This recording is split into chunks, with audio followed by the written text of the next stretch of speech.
Drafting in the 42nd spot of the second round. They had a second round pick that was 42nd that they turned into the 34th, then the 53rd, now the 42nd. Ed Marinero, a former Jet. There we go. Be careful out there. Here comes the pick.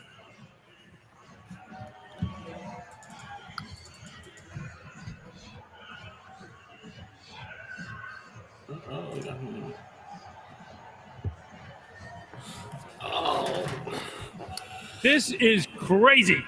What's up, guys? We didn't have this many people when I played in the Super Bowl. You guys hear me? Hear me? Oh, mic on? Oh. You know, I got to tell you, finding a Viking purple sport coat is not easy. But I did it, and I hope you appreciate it. We're just watching the draft today, guys. You guys got any questions or anything? We hear you? Okay, cool. You know, the significance of me being here was that 50 years ago, not here yet. I was drafted by the Minnesota Vikings. Let's draft together. We got the draft on.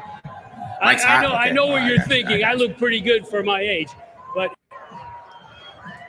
it was nothing like this. I was in my little apartment in Ithaca, New York, at Cornell University, and Jim Finks, the general manager, called and told me, "Congratulations, John the son. Short. You've been drafted by the Minnesota Vikings." That's the best answer I got. Well, but it's a new residency here in Vegas. Sorry. They weren't on the top of my list for teams I wanted to be drafted by. Look out. In fact, there was only one team that I wanted to be drafted by less. Oh, my goodness. But I'm not going to mention Green Bay. Oh, that's some red meat right there. I see it over there. Yes. Anyway, it was a great experience. Got to play in 2 Super Bowls, and now, 50 years later, here I am in front of all you folks. This is really exciting. Pete Carroll's going to try to show them, man. He's going to show them who he is, bro. I'm telling you. He's upset. So, I feel like he has a Twitter account. Former Minnesota Viking. He reads all these analytical guys killing him. And former he's proving a point. Head coach at Blue Mountain State. Come on, we got to have some GOAT fans out there. All right, who's here? This is right in Charles' wheelhouse. Go Goats, baby. When do we move up? Is he going to get to the early? There you go. I can't read the card. Noble has not been picked yet. Are we in the early years? Let's go, Ed. Here we go, Ed. I don't know how bad his Achilles is. Getting But the when he's hook. back, and maybe it's like Not even any playoff music. Just breathing. But I feel like if he came back in December, I'd be Anyway, anyways. with the 42nd You pick in the 2022 NFL Draft, the Minnesota Vikings select some backups. defensive back Andrew Booth from Clemson. Max Crosby. So, I think I you could spent take a lot of time Ojabo. studying Andrew Booth. Not that much time. Because it's 86. Wow. And if he's there, he's still the best player in the world. I don't care what it is. Oh, he's a good football player. I'm excited for him. I'm excited for the Minnesota Vikings. They got a good one. This would have been a first-round pick if he had been healthy through the process, Charles. Had that hernia surgery, wasn't able to participate at the Combine or the Pro Day. This is a darn good football player. You know, DJ, in my early years at Ithaca, I just want to let you know it was fantastic. Josh Jacobs. The reason I mentioned the Jets, Ed Marinero went to the Jets after the Vikings, but Andrew Booth. Do you want to pay him Joel $8 million? mentioned it before the pick was made. This is an excellent man-to-man cover guy. To me, who's I also say a no, more than willing tackler out on the edge. The reason he's making these plays is that he's seeing the play in front of him and he's triggering fast and then going. Now watch him deal with a play above his head as he goes up and deals with the defensive back. And how about that interception? Again, sees the play happen ahead of it, triggers and goes, and not worried about going up and getting it either. He only had one PI call in the last couple of years, guys, so he knows how to play on the outside. Interesting discussion. And guess what? He's not healthy. The Vikings have another pick this round, so Ed can. Is that doubling down? I'm assuming he could continue telling his story. The commission's not letting him come back out. He's on the exempt list.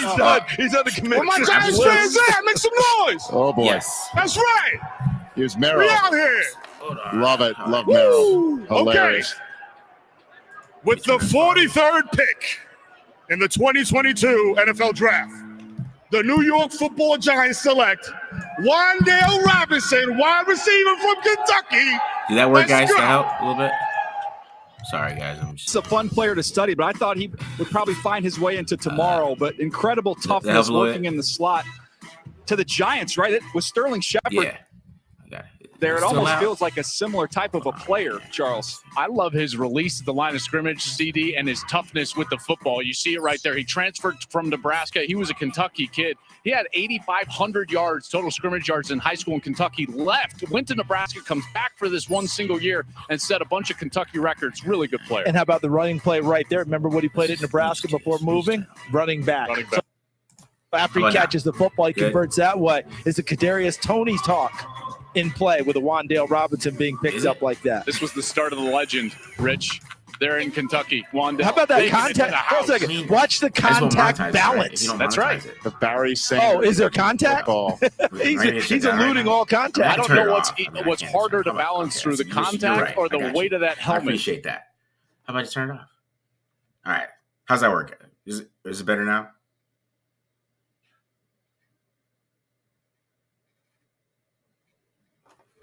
Why is this so...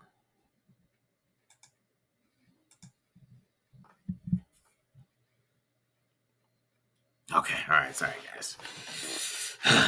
My bad. I was trying to get a live experience. Yeah, my bad. How's everybody doing? Though we good? We good, guys? Everybody good?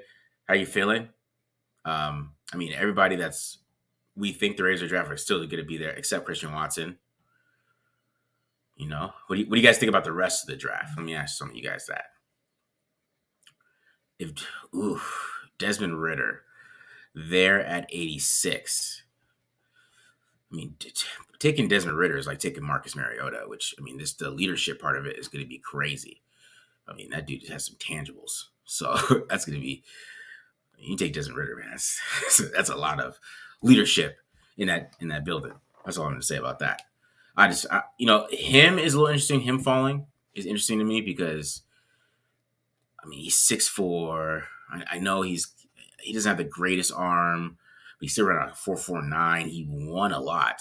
You know what I mean? I don't know. That's interesting. His fall. I was kind of shocked that the Seahawks didn't take him. But if they are going to take a quarterback, I was a little shocked about that regardless. With the Raiders taking Matt Corral, I would be upset about that. I don't want Matt Corral, bro.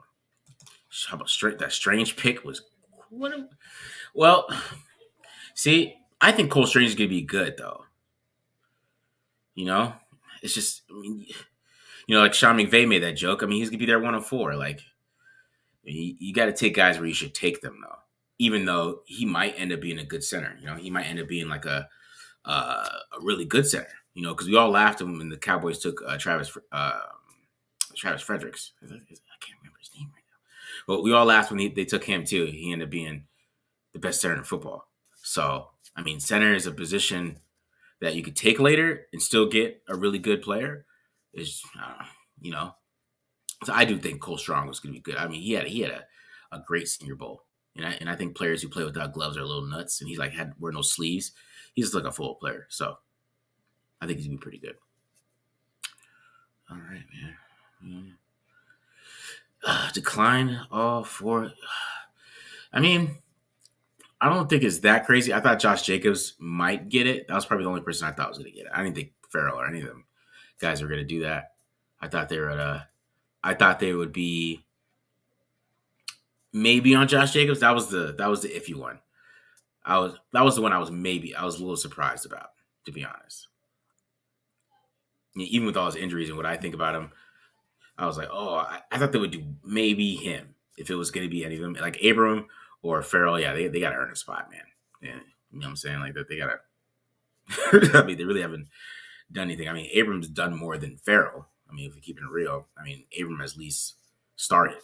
I guess he's starting last year still, and even when he had some bad plays in coverage, he still helped in the run. He still was all over the field, and just creating an attitude for defense. I guess Jonathan Abrams is more of a leader on defense. I guess it's more of a feel with him than more of it's like the play that we get from him. He's more of like an intangible safety. That's why he's gonna be playing for years. People are gonna love him no matter what. Like how you feel about him, he's gonna play for years. He is. Somebody else is gonna pick him up because I think it's the intangible part of him is pretty big. People love him. Like at the NFL teams, they still love Jonathan Abram. Like you hear like Louis Riddick talk about, he's still super high on him. So that's something that is going to be interesting to see going forward with him if how he plays this year. I mean, so we see maybe it's a motivation for you guys, man, for them guys, especially Farrell. I just don't think, who knows what happens with Farrell. I mean, because Cleveland Farrell, if they don't pick up his fifth-year option, does he make the team? You know what I mean? Does he make the team? That should be like a question. Because, yeah, all right. So he didn't really play last year. He didn't contribute. If he comes in there like Malcolm Kuntz just blows him out the water, right? Does he make the team?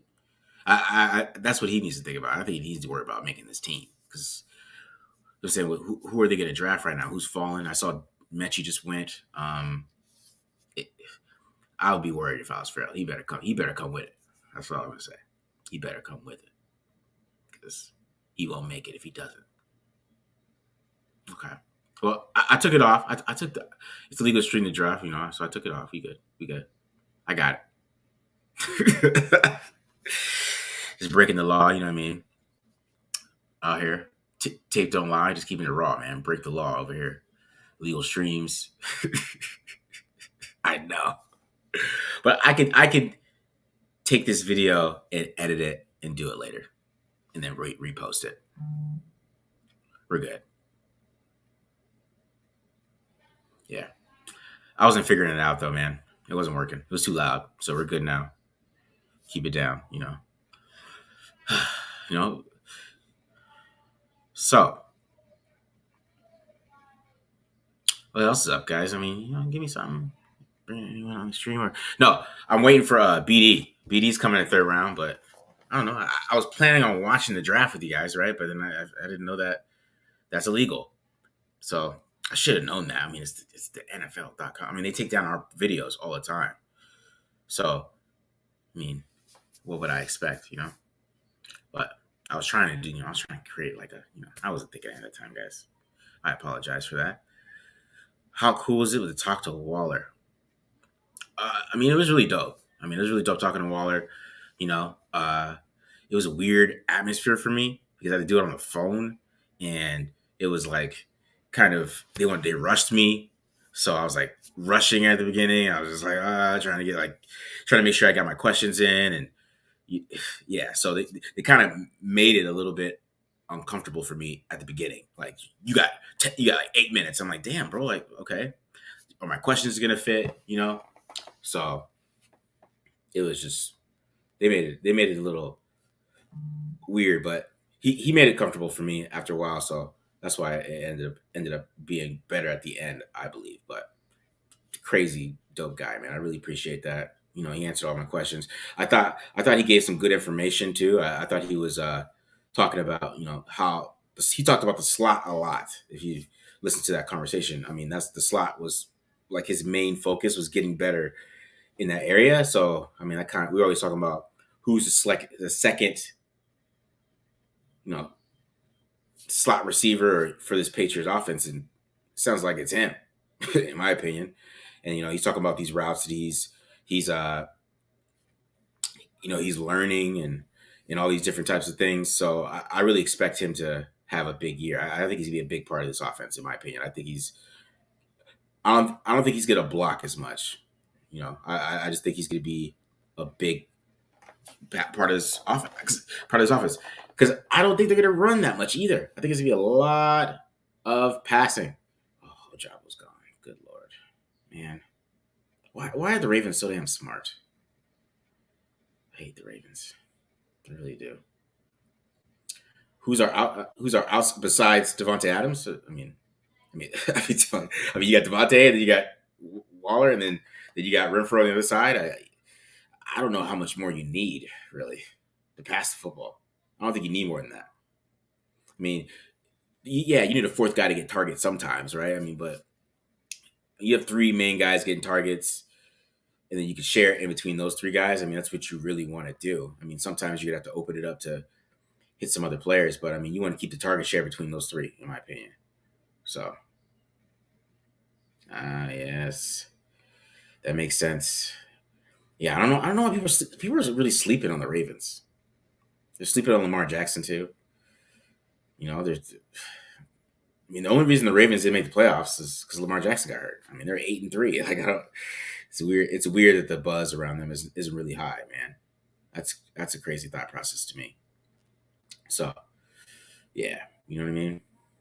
It's interesting. But these quarterbacks falling is crazy, man. That was getting a little wild. As much as I thought they wouldn't go first round, this is a little weird because I mean, there's like guys just going like Roger McCreary. I was expecting Roger McCreary to go that high, especially after the whole short arm thing. I'm not expecting that. Yeah, it's oh man, it's the Ravens are going to bounce back. So I mean that's a team you got to worry about in the AFC is the Ravens. I mean, and Lamar Jackson. I mean, he hasn't lost in the NFL, so there hasn't been a point where he's been a loser at all. I mean, even though he wasn't having his best season last year, they're still 8-3 with a bunch of hurt players. So they're going to be there at the end. And I think it's going to be other teams that are going to fall off a little bit, in my opinion, in that division. I mean, definitely the Steelers, obviously, and we'll see about the Browns how that goes down. We don't know how it's going to go down with them because it might be Jacoby Brissett playing for the Browns this year, so be interesting stuff, man. Thoughts on AJ Brown trade? AJ Brown trade now. AJ Brown is a really good receiver. I think he's a really good receiver. I don't know if he's elite though. That's my thing.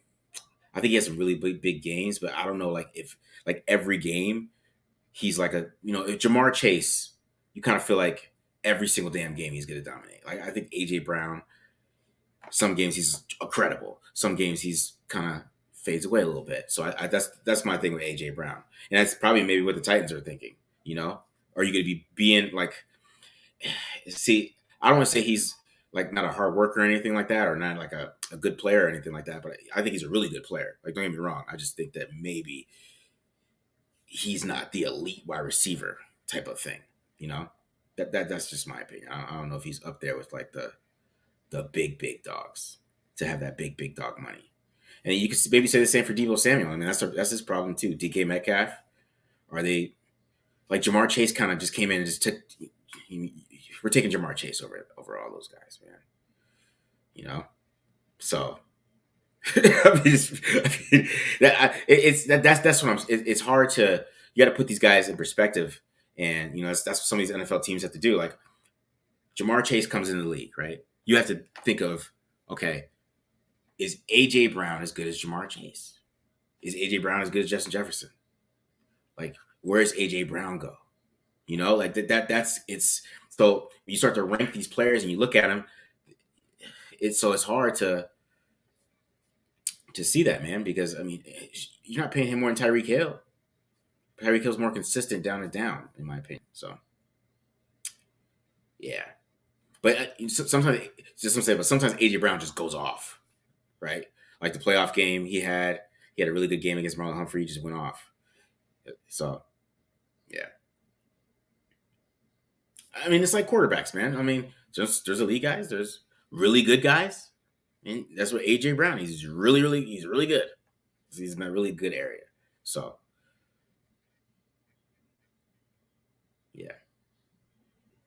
So, I don't know what are they? Who's the wide receiver coach at LSU? Who's that guy?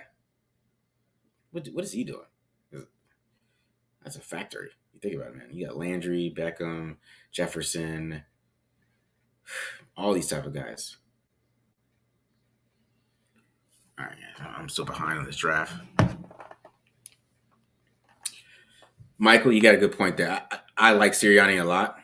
I like Sirianni, and I think Jalen Hurts. I think Jalen Hurts has more intangibles as a quarterback than we give him credit for. So it's. I mean, he's winning. He's winning a lot. I don't know. My thoughts on quarterback changed. With some of these things that learning about elite quarterbacks and the past and stuff. So, intangibles is a big thing, man. Jalen Hurts is a leader, bro. They mess with him. His teammates they vouch for him because he's a leader. I mean, they feel it. You know what I mean? The teammates can feel that stuff. So,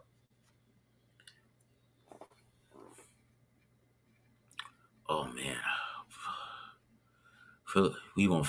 Willis won't follow us, but you pick a Raider QB. What? But you pick Raider QB at pick 82. I mean 86.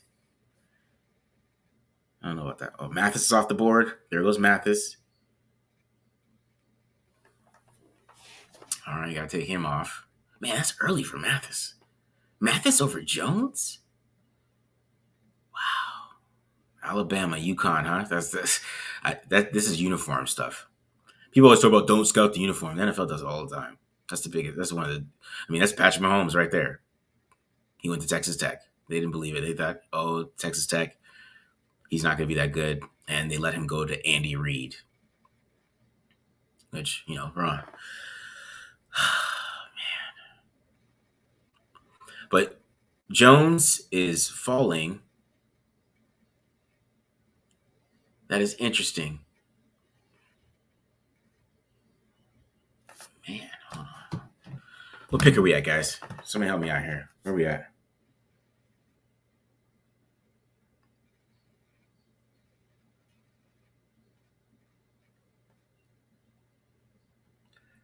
Where we at? Hold on.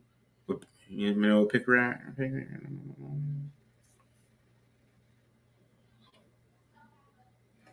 48. 47. Why is this draft moving so slow? What are they doing? They're milking this today. Well, I mean, if you're new here, Francisco, this is a John Simpson fan account right here. So I'm a big John Simpson guy. So I just love his upside, man. I think if somebody just fixes technique, he'll be really good. It's like a simple fix because he's halfway decent with terrible technique. And but I think Denzel Good would just be safe, and Simpson is the risk, right? Are you good at is what I'm saying, like Good is safe because you know what he is, right? And then but you got Simpson. What can he become? That's where you have to look at it. Like if you fix him, he's gonna be 10 times better than Denzel Good. that's kind of how I look at it. And I think right now, still think he's a better pass protector than Denzel Good. I think as a run blocker, he gets a little lazy sometimes, but as a pass blocker, he had some really good games, but then he has some ugly ones, So this is inconsistency, but he's still young, man. He's still second year player. But playing good would be the safe way. If you want to be safe, right? You go good. But I don't know. I don't trust Tom Cable, and I don't think the new coaches trusted Tom Cable either. So and I think John Simpson finished the year well, and it's more upside to me. It's an upside thing to me because yeah, would Good be safer? Yes, but if they fix John Simpson, man, he's a freak. He's literally a freak at guard. He's literally a tackle. He has tackle size at guard. So that's kind of how I look at it, man. He's a freak athlete at the guard position. So if you hit him and you can fix his technique, man, how good could he be? And I guess that's kind of how I look at it, I guess, man. Yeah, I mean, what's funny about Tom Cable, BD, he's coming in the third round. That's why I was trying to see where we're at. I was going to see where BD's at. He's coming. BD will be here. He'll be here in the third round. He'll be here the whole third round with this guys. But I was trying to do a live stream, watch draft with you guys, but it's illegal, I was told. So I wanted to make sure that we don't get shut down today. So we're good. But I want to talk about Tom Cable because it's kind of funny, this thought process. I was talking to somebody else about this, right? How, Colton Miller, I don't know if you guys knew this or not, but he played right tackle for 2 years at UCLA, right? Played right tackle for 2 years at UCLA. Okay. He only played left tackle his junior year, right? Full-time left tackle.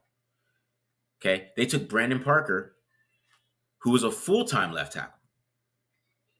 Full-time left tackle. Never played right tackle. Full-time left tackle. Right?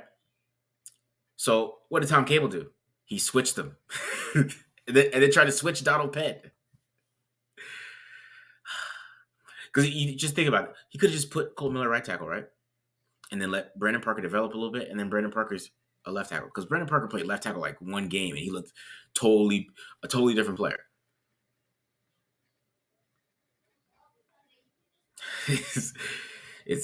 But that's coaching. That is coaching. Because you drafted a left tackle and you drafted a guy who played right tackle for 2 years and you put him at left tackle and you move the other guy to right tackle and you keep him at right tackle. You know what I mean? It's crazy, man. It's just wild. Oh man, what did the Bears do?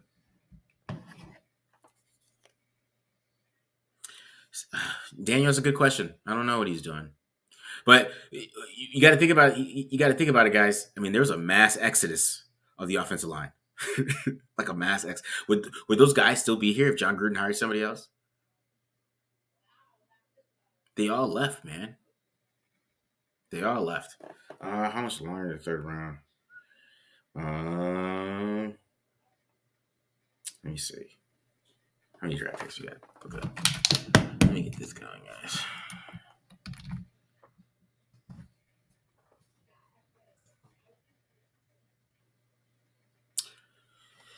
I think the third round starts in the 60s. 60s? Get the 60s, I think.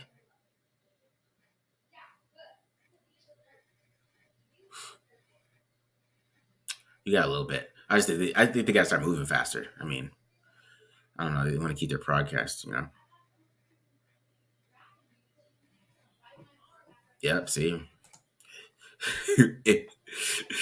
All this crazy stuff, man. It's just Tom Cable. I don't understand that hire, in my opinion.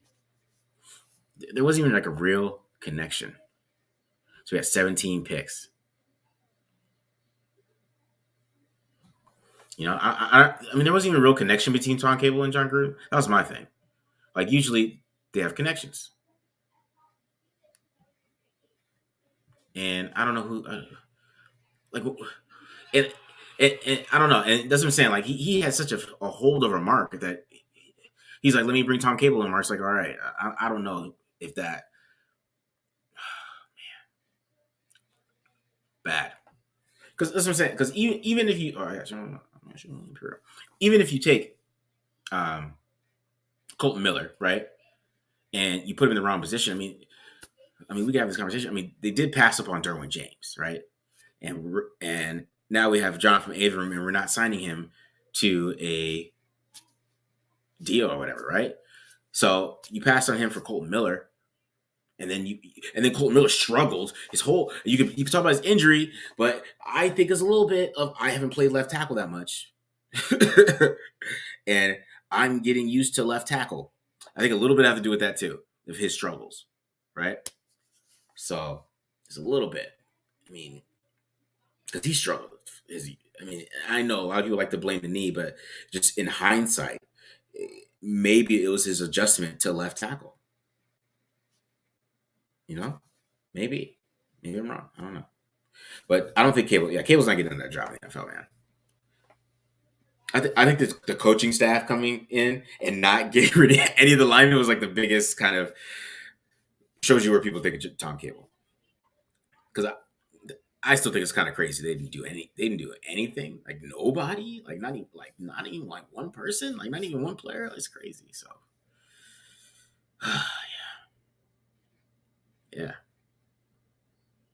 Yeah, Jim, like Sam Morrissey starting somewhere. He goes somewhere. He's actually a good center. You know, and even the Andre James project. You could talk about how Andre James did play better to end the year. He did, right? But we saw a project for 8 weeks. There, I saw somebody mention that we saw a project for like 8 weeks, man. Like, we don't have time for that. We don't have time for projects.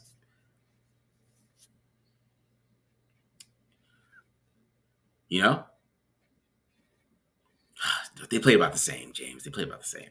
It was Colton Miller. I mean, basically the left side was the last 4 games. The left side you really didn't hear too much about.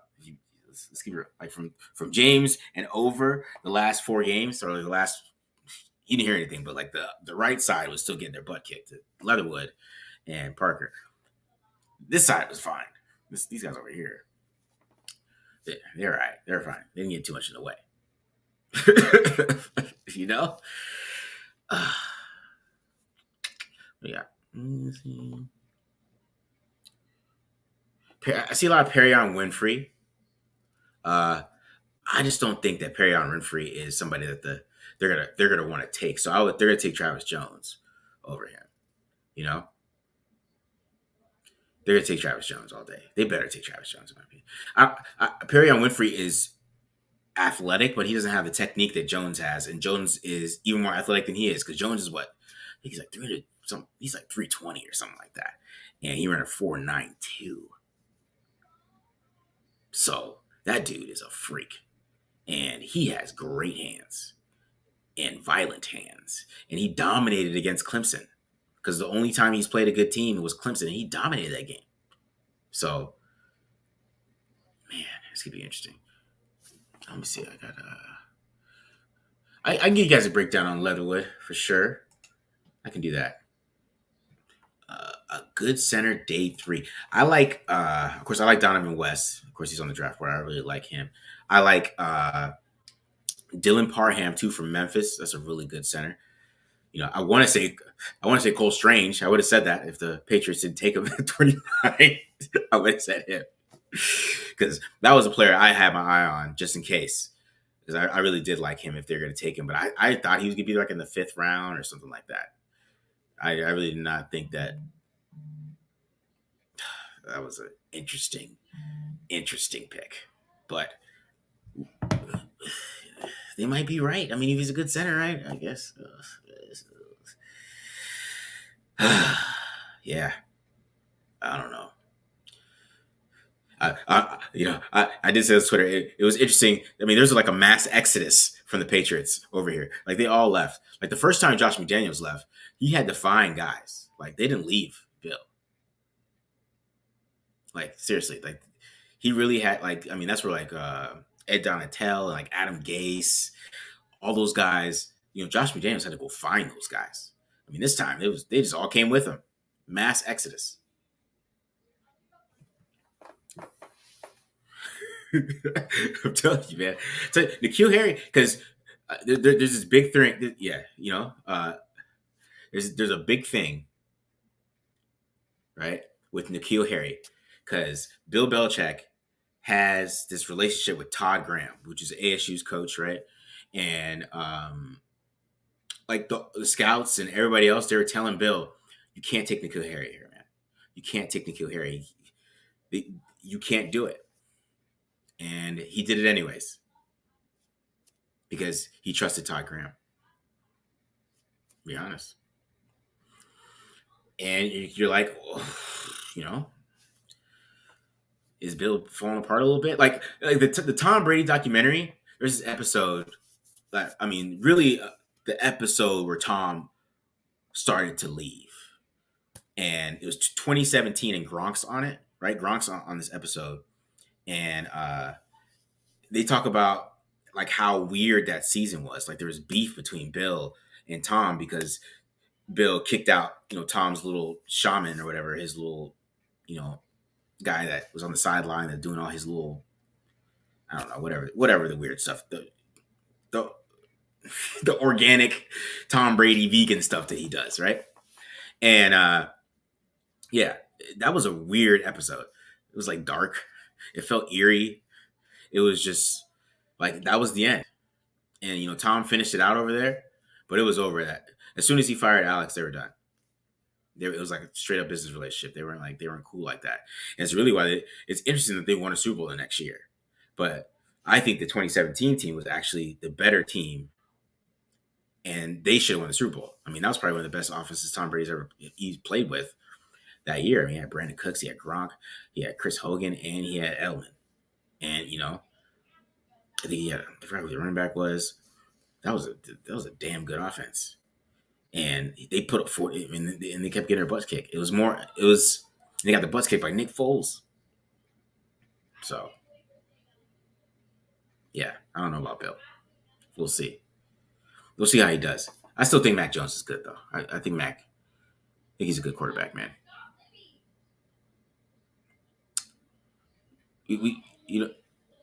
There's always something in quarterbacks who make the playoffs early. There is. That you get, like by year 3, you should be a playoff. You should be in the playoffs.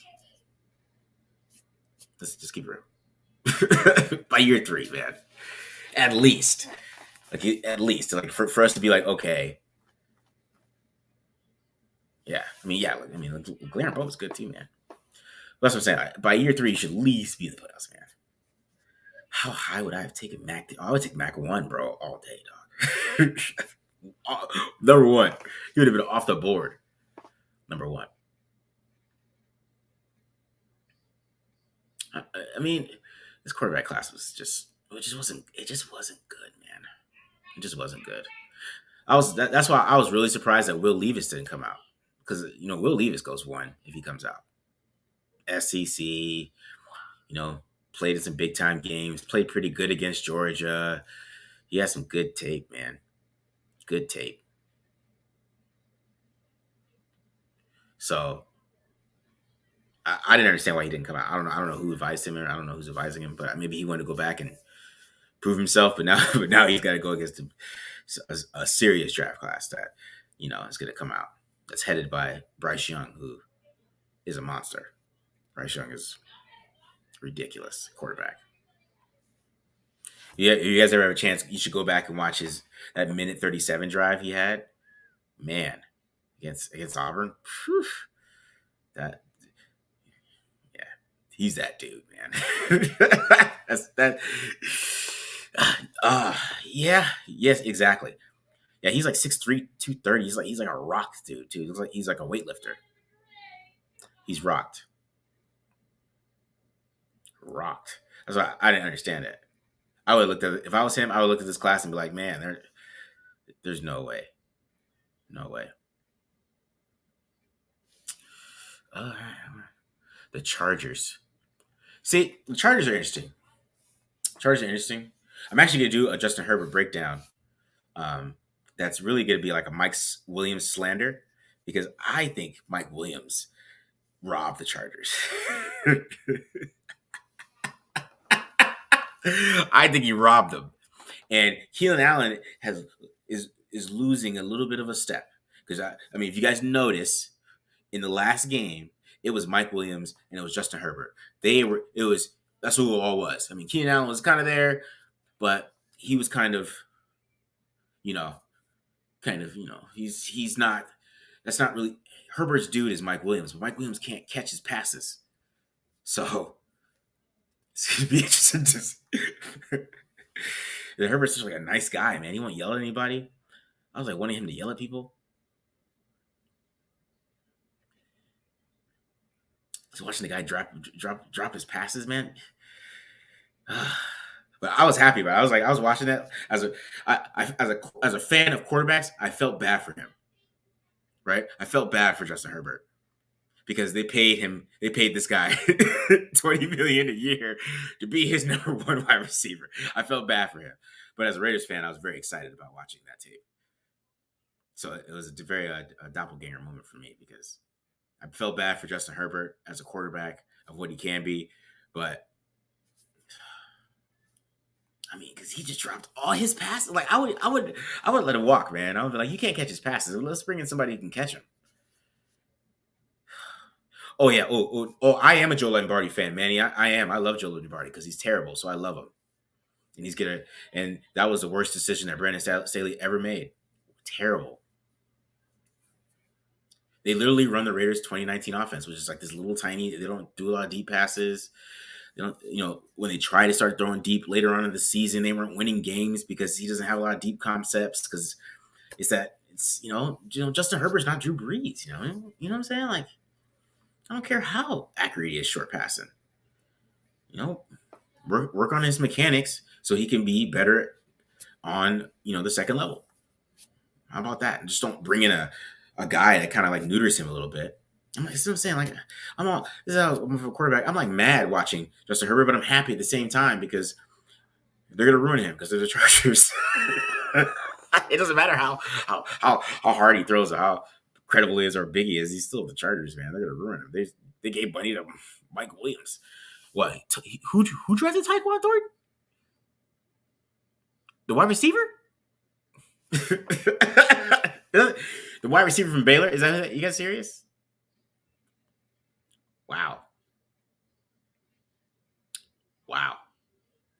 Okay. You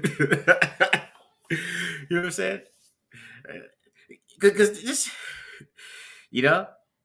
it's just like, well, I'm not saying Herbert. See, you don't get me wrong. I really enjoyed Herbert's tape, but I also enjoyed Mike Williams dropping his passes and the terrible offense that calls sticks every fourth down. And they're wondering why they couldn't get. Oh, wow. You call sticks every fourth down? Wow, we're going to stop you week 13 and on. Oh, my God, your fourth down's not going to work anymore, Joe. Like, so that's what I was happy about. It really had nothing to do with Herbert. Honestly, nothing to do with Herbert, bro. I just love how the Chargers are just terrible at building. Guys, think about this. Imagine being a Raiders fan, right? And you had Dan Fouts, okay? Just think about the quarterbacks we've had since Kenny Stabler, right? Just think about that. Imagine if there were Dan Fouts and Phillip Rivers. Just imagine that. That's all I gotta say. They've had Hall of Fame quarterbacks like my whole life. I mean, Phillip Rivers is really good, man. I mean, he's really good. I mean, I even always thought he was better than Derek. Yeah, Drew Brees. They had Drew Brees, bro. Think about that. That's why I feel bad for Justin Herbert, but I'm also happy watching Mike Williams drop all his passes, and then I was very happy that they took, that they paid Mike Williams. And Mike, you are right. That was a great pick.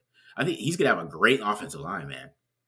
But I mean, you could have a great offensive line, and you can move in the pocket, and you can not get sacked and avoid sacks. But if I throw it right to the guy's chest and he can't catch the pass, it doesn't matter. It's not going to matter, man. He dropped some of Herbert's best passes. If you guys go on my ALPA account, I got this play of Herbert having some of the best pocket movement you will see, and standing tough. Stepping up in the pocket. It's like perfect quarterback coach tape. If you wanted to coach a quarterback on how to do something and step into the pocket, it's beautiful. And he throws it right to Mike Williams' chest and he drops it on third down. And that's basically going to be the Chargers for a while. He is, bro. He's not bad. See, okay, so he's not bad. But you got to understand, there's a lot of things. See, I'm talking about the Chargers, right? I'm talking about the Chargers. A lot. But you got to understand Justin Herbert a lot too, man, because Justin Herbert has like probably the most ridiculous effortless release, but like the ridiculous arm you'll see. So he literally looks like he's throwing. He doesn't look like he's throwing hard. So if it's like maybe like a Texas route or something, I'm gonna show because I'm really doing a breakdown. I'm doing like a learn the enemy thing because I really did watch him. So if he's doing like an angle route, like, you see all those routes the Raiders do, the same thing he do to Austin Eckler, he would like look like he's throwing a nice little tiny ball to Austin Eckler, right? And the ball would just pop off his hand, like right into his face. So like Herbert, he throws hard, man. Like, so I understand it. But if you got a guy who can't catch his passes, you need to find somebody who can. Because Brett Favre threw hard too. That's kind of hot. That's how I look at it. If I was building a team, Danny Gray went in the hold on. Danny Gray went in the second round, guys. Are you serious? Danny Gray? Wow, what is happening?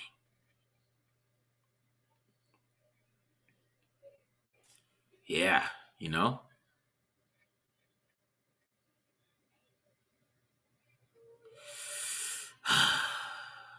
No, yeah.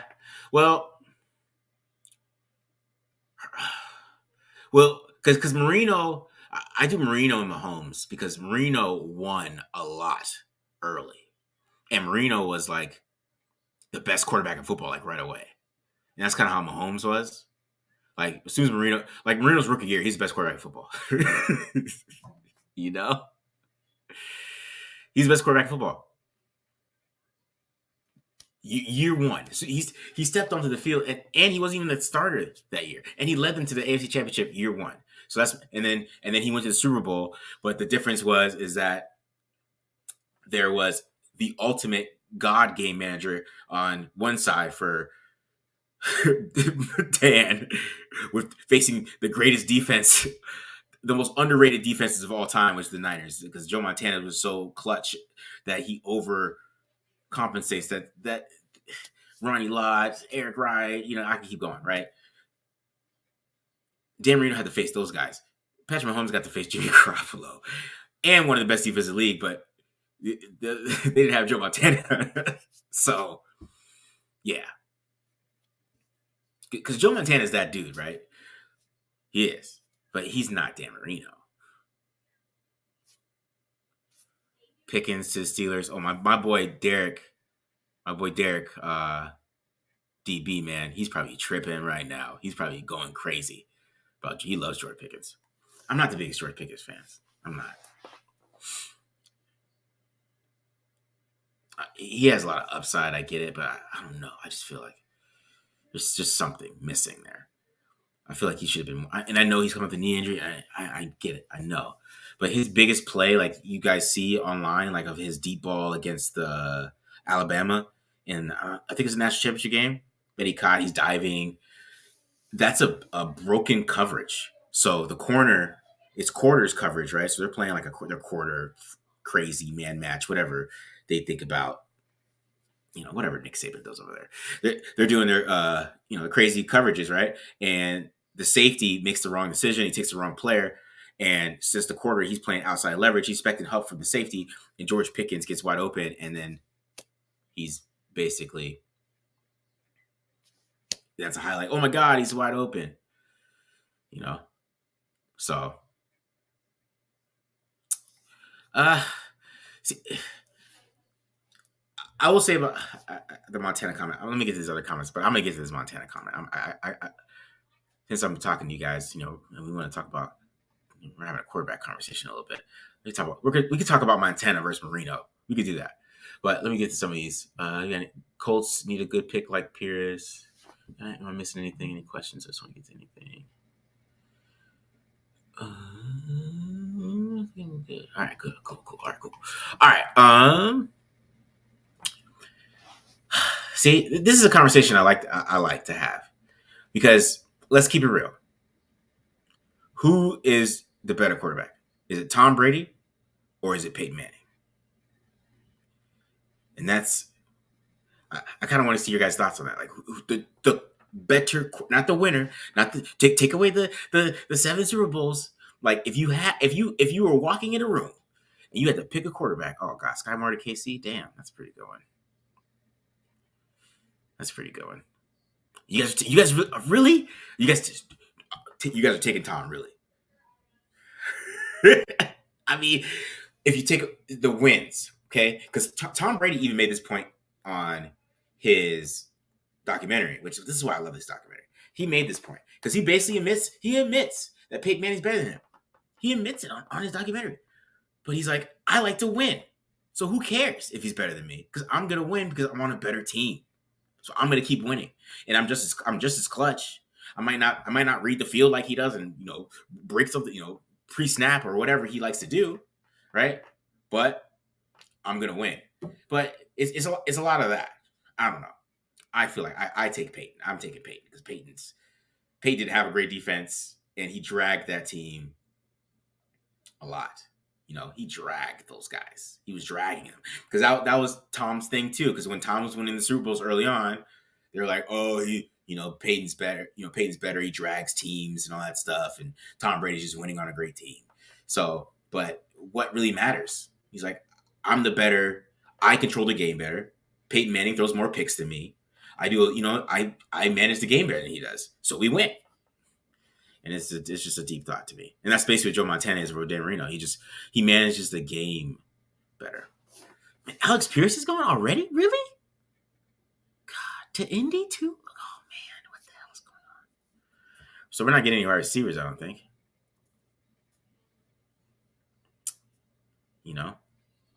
Oh, Rodgers is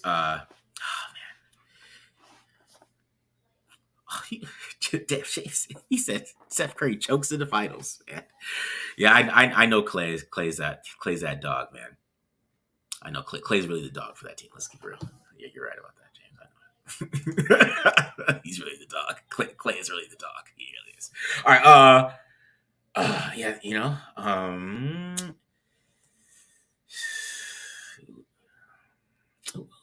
I mean, what wide receivers are left? I mean, yeah, Bo Melton's not bad.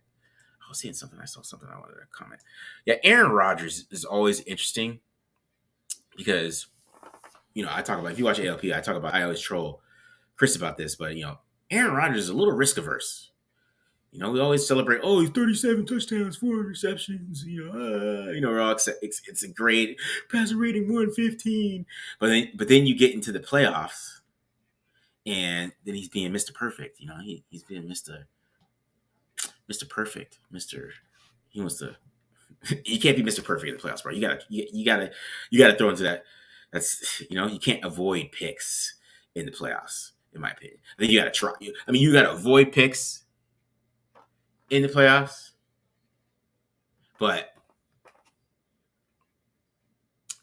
it's what I mean. I don't know because. That Packers team was loaded, and they got their butts kicked by the Giants. Butts kicked. There's a lot of times he should be better. I don't know. Yeah.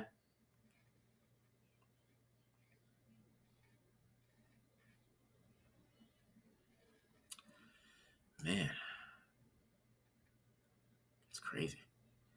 These wide receivers are going. I know. Yeah, we know. PFF is like, best draft ever. My thing with Sky Moore.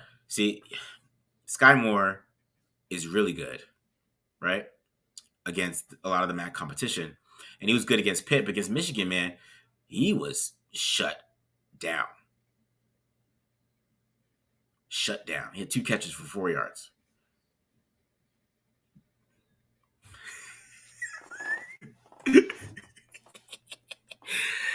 You said it, Big ST, not me. I didn't say it. I didn't say it. But, one thing, James Jones even mentioned this too. When Devontae Adams left, they were trying to get James Jones to go play again because, he trusts James Jones. And, because if Rodgers don't trust, he's not throwing the ball to you. And that's a lot of quarterbacks though too, man. Like if you drop the ball, you got 3 chances to drop the ball with Tom Brady. You got 3. And I'm talking about maybe not 3 during the season. I'm not we got consecutive games. BD's coming in the 3rd round. He's coming in the 3rd round. I was gonna do some. I planned something, but I learned it was illegal. That's what happened here, guys. I'm sorry, but what was I saying? No, I was trying to. Oh, Aaron Rodgers has to trust you. And that was half his problem when with Mike McCarthy, he didn't really like that offense anymore. So he was kind of do that. You know what I mean? Yeah. So, but interesting.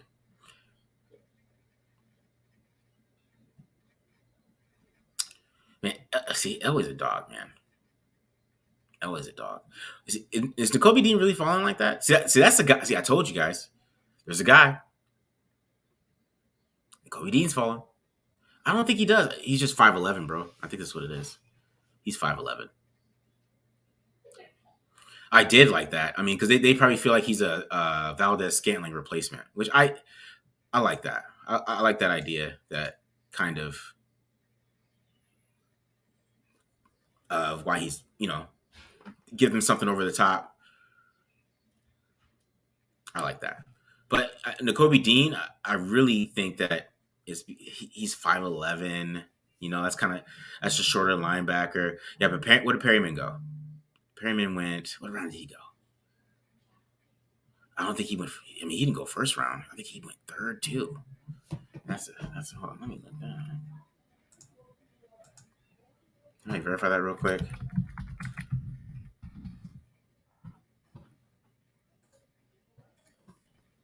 Third round. See, there you go. See, third round, 5'11".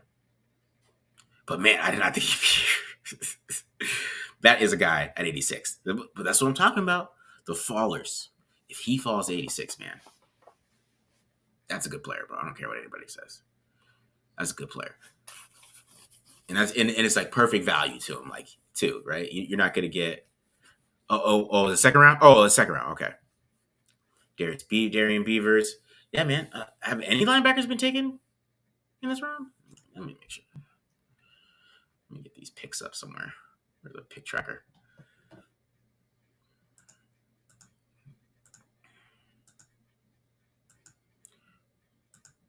Cam Jerkins got picked already? Alante Taylor? What is going on with this draft?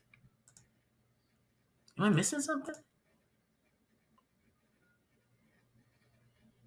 What am I missing here, guys? Are we missing something? Alante Taylor? Okay, Trey McBride. I really like Trey McBride, man. That's a dog. Okay, Mathis. Oh, Pascal went already. That's a good pick. Jabo. Mechie for Houston. Which makes sense since they run the same offense as Alabama. See, I always could have started some serious Deshaun Watson rumors because Deshaun Watson ran Herbert Perkins for 4 years. I always thought about that.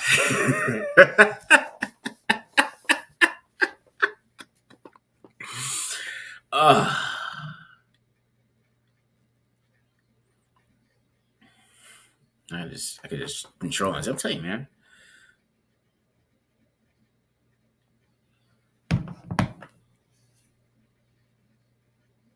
Yeah, you're right, Michael, but is he better than Nakobe Dean, though?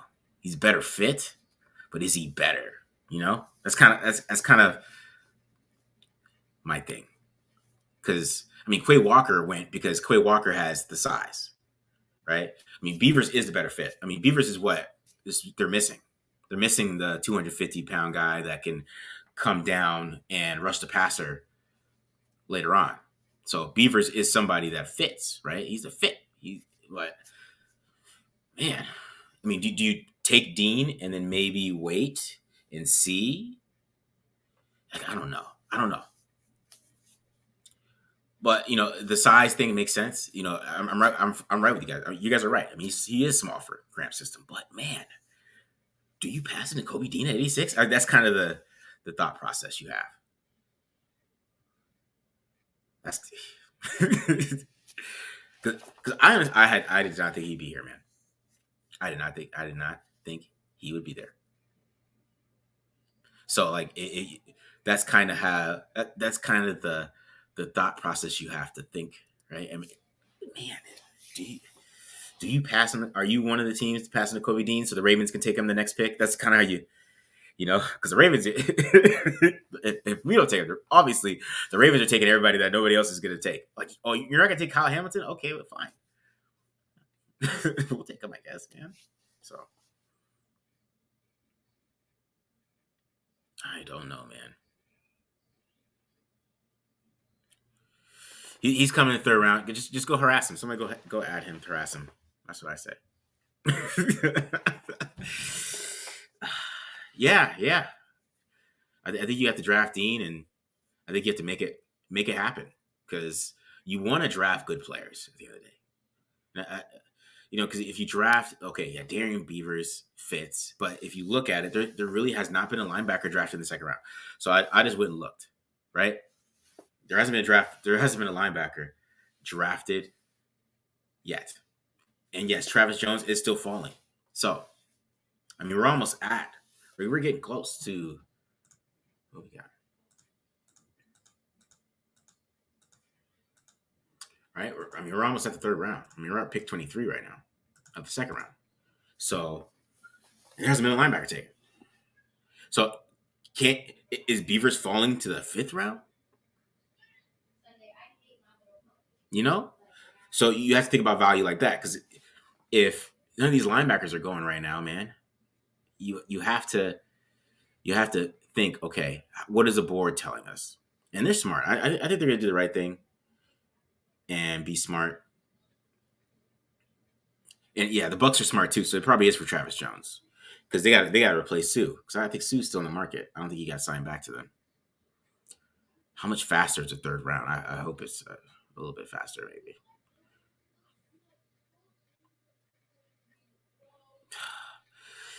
Yeah, I should be wearing the merch. You're right, James. You're right. Promoting something.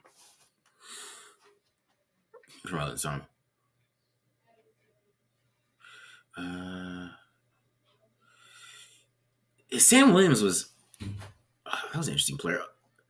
Oh yeah, they got Logan Hall, but Logan Hall is a tweener though, so he's not a Sue replacement like Travis Jones. That would be somebody like that. Thoughts on the Hollywood Brown trade? I think they're trying to make Kyler Murray happy. That's what I think they're trying to do. I think there's a big tension between those two. And yeah, I think the Cardinals are trying to make him happy, but while being slow to pay him, because I still think they want to see another year before they pay him $45 million. Because that Rams tape of the playoffs game is a bad stain to pay somebody $45 million. I just wouldn't. I couldn't do it after that. I couldn't. Oh, they traded for the right tackle? Wow. Interesting. But yeah, they couldn't. Yeah, man, I don't know. After that performance, man, I don't know if you could do that. I'd be upset. I don't care. If a Raiders quarterback played like that in the playoffs, it was just like terrible, throwing interceptions in the end zone and stuff like just throwing the ball. Oh man, I would just get him out of here. It's just, and not even like get him out of here. It's more about like, we still have 2 years left. So you gotta,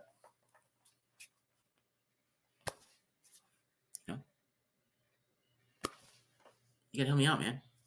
You gotta show me more.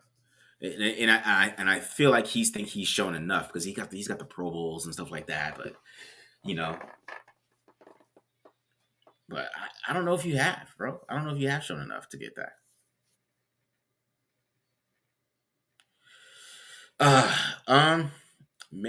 Maybe I don't. Should the Chiefs draft McDovey to cover Renfro?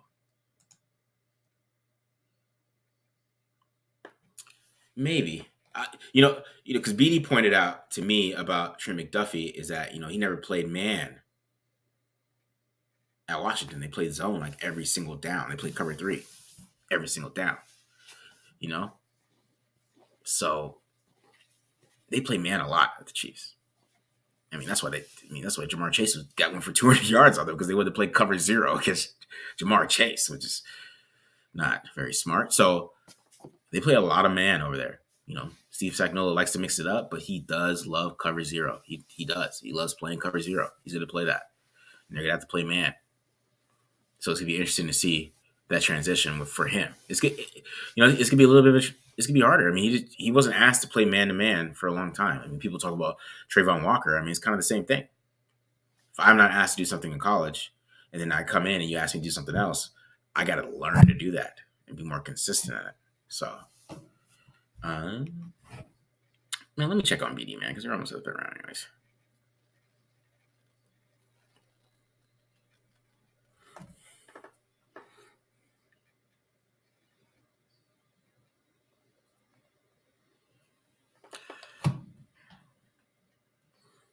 Man, I mean, it looks like everybody's dropping, bro.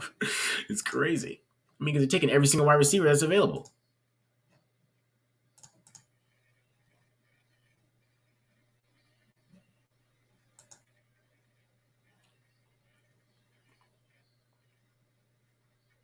Like Wayndale Robinson went already? Wow. That's super. Man. Over Calvin Austin, huh? That's interesting.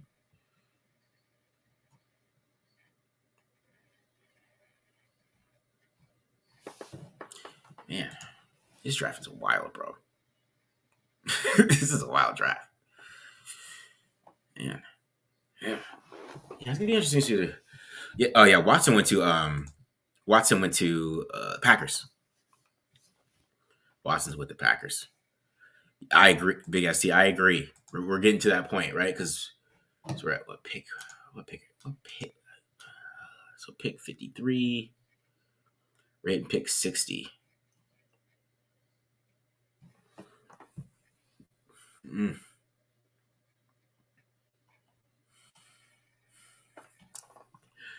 I don't know. I feel like the Bills might take Jones, though, now that I'm looking at this.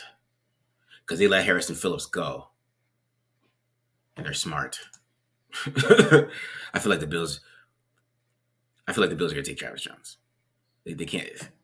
Because they have Ed Oliver, who's a 3 technique, and then you bring in Travis Jones to 1 tech. It's just too much. That makes too much sense.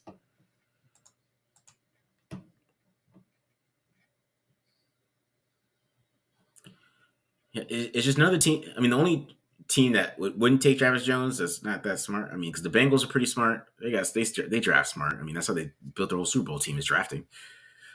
Chiefs, maybe they take. I don't know. I'd be upset if the Chiefs take Travis Jones though. Oh, they took Troy Anderson. Wow. Oh, interesting.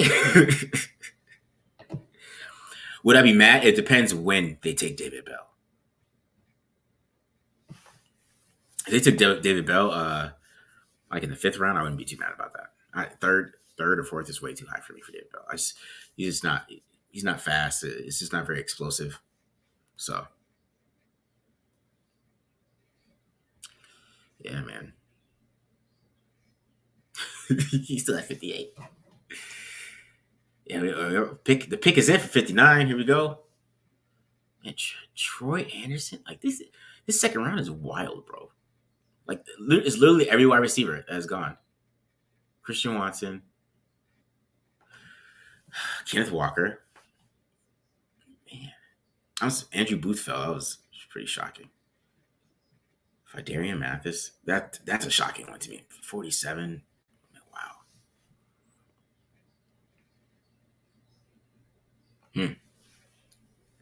It's gonna be interesting, man.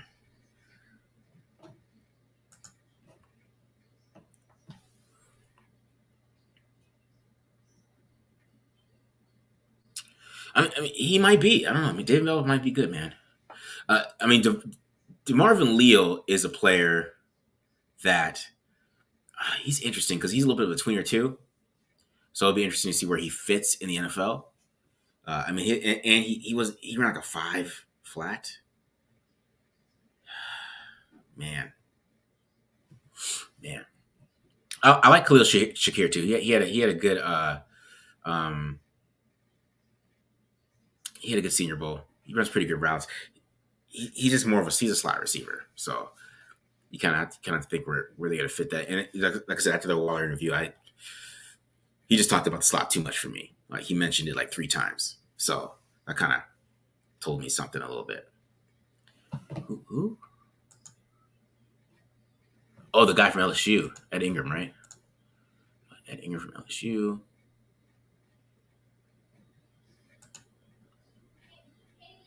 No, he didn't. I mean, really? Oh, let me bring up this board, man. Actually, let's talk about this. Let's see what we got here still. All right. So Watson is gone. All these guys are still there. I would say watch out for these 2 because they didn't give Josh Jacobs his 5th option. Especially Spiller. Now that because I didn't think Spiller would fall below Pierce, but Spiller's falling too. So Spiller is somebody. I mean, if they take any of these guys, I like him. I really like Spiller too. Spiller can catch too, and he has great vision. They're both good running backs. So both those guys are there. You go over here. Pierce is gone. Howe's still there. Pashaw's gone. Woods is still there too, which is interesting. I mean, is Trey McBride's the only tight end taken, I believe. Right, so you got him, they're gone. Kennard's still there, which I think is interesting. Some of those other guys went over him. Oh, nice. Sorry about that.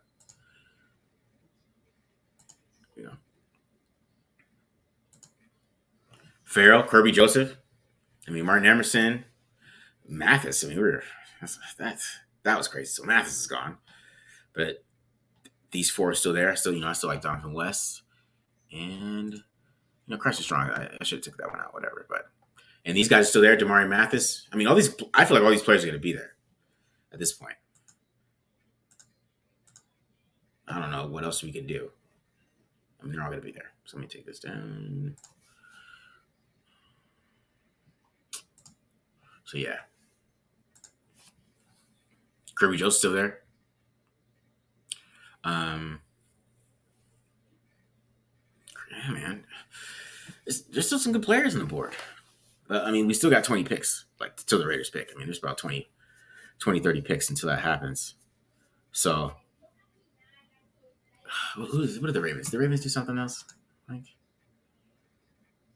Why haven't the Bills picked? Like, why is this taking so long? Why haven't the Bills picked yet, man? So weird. Yeah.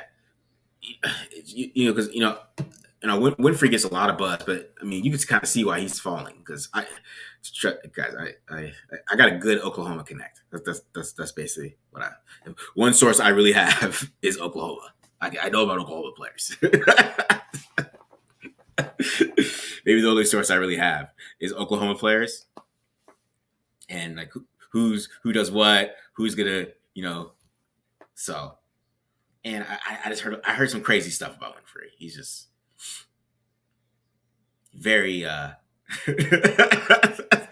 very high maintenance. So if we draft an Oklahoma player, I can go find out. I'll tell you, man. That's my main source, man. That's all right now. So, but Winfrey, maybe they do take him, and maybe they did their homework. But he's like a guy I feel like you have to bring him in for a visit, and figure out if the things you hear about him are true, or like, do you believe what he's telling you? I think that's you have to meet him first before I take him.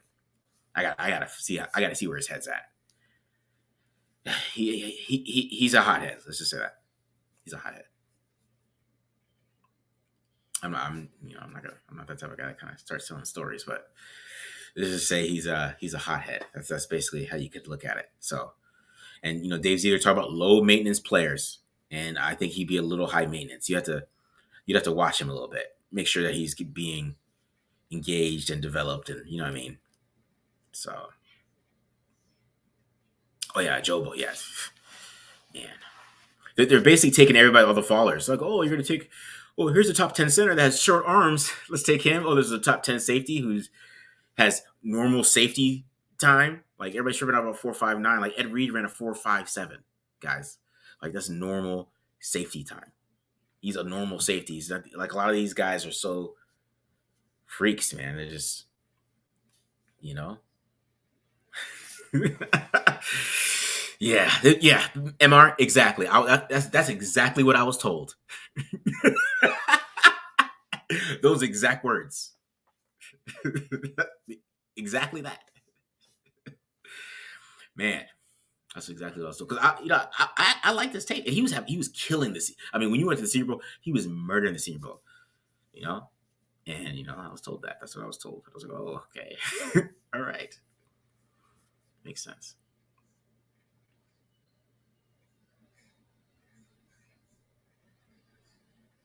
Yeah, I think so too, man. I think a lot of teams are going to regret not taking Hamilton. I don't think that was, because some guys are just good at football, man. We talk about tape a lot and a lot of breakdowns. Everybody wants to show how good they break down tape sometimes, but a lot of this stuff is, some of these guys are just great football players. It doesn't matter where they go, because it's still a position. Sometimes like you always hear those stories of a guy who didn't start playing football until like he's a junior, like Michael Strahan. Like, you know what I mean? Like, these guys kind of come in there and they just can play the sport. They just pick it up. It doesn't matter what happens or who. They have instincts. They understand it. They just ball. It is what it is. So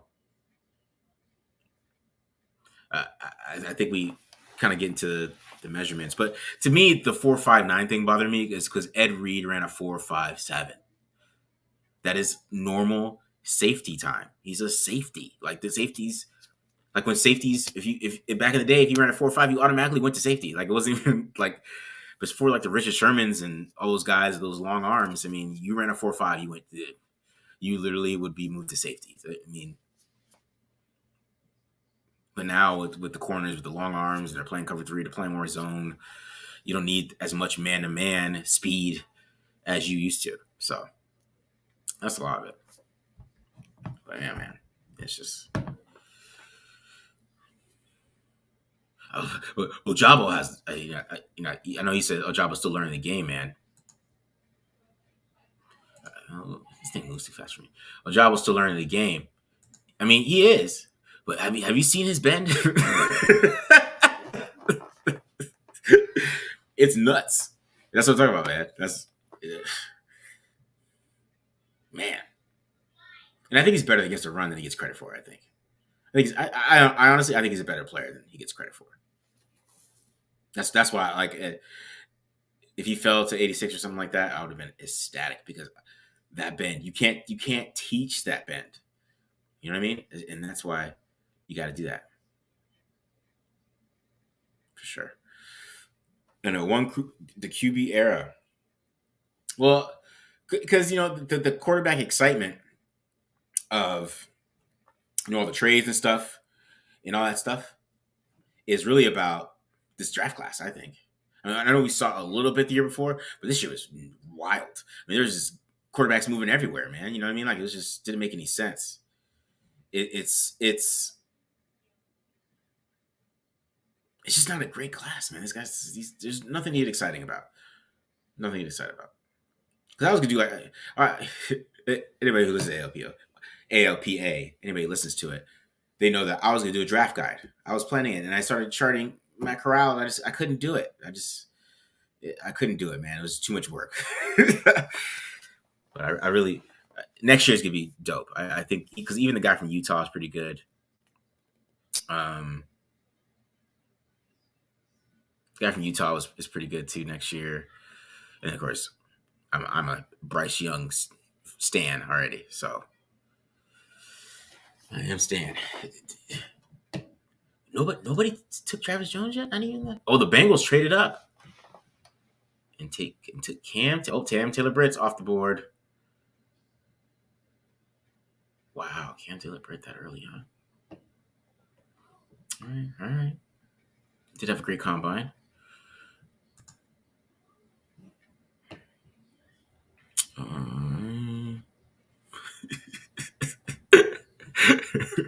Yeah, bro. Like, I couldn't do it, man. I couldn't do it. It was a struggle. The Mississippi State versus Auburn game was just a struggle. It took me about 3 days, man, to do a game. Man. And that is true. Yeah, he's fragile. He gets hurt, man. That was something JT O'Sullivan pointed out. You know what would be funny? I think if EJ Perry goes over some of these quarterbacks, because I don't know, I feel like that might happen. That would be hilarious. That would be funny, man. Oh man, that would make me die. Because I just think it's a possibility. Just because he's toolsy. He's a toolsy guy. He's toolsy. Got the tools. So I think we're having fun here, you guys, today. I don't know where BD's at. I mean, maybe he's, you know, it's not third round yet. I guess he's fully waiting to the third round. He's like, I ain't sit here to 2 rounds. That's fine. That's cool. Yeah. Man. Yeah, Cam Rising's a good one. Yeah. Thanks, Jays. I appreciate that. Yeah, thanks, man. Yeah, you as well, Jeff. Man, I appreciate that. Oh man. What was it? Yeah, Cam Rising, he's an interesting group. I mean, I don't think they throw as much as I would like him to. Man. I don't know. Yeah, I'll say this, though. I'll say this, Michael, but about tight ends. If your tight end's your best receiver, I don't think that's a way for you to score a lot of points. And I know they score a lot of points because they got Lamar Jackson. He's just running. I mean, yeah, they got Lamar. He's a wild weapon.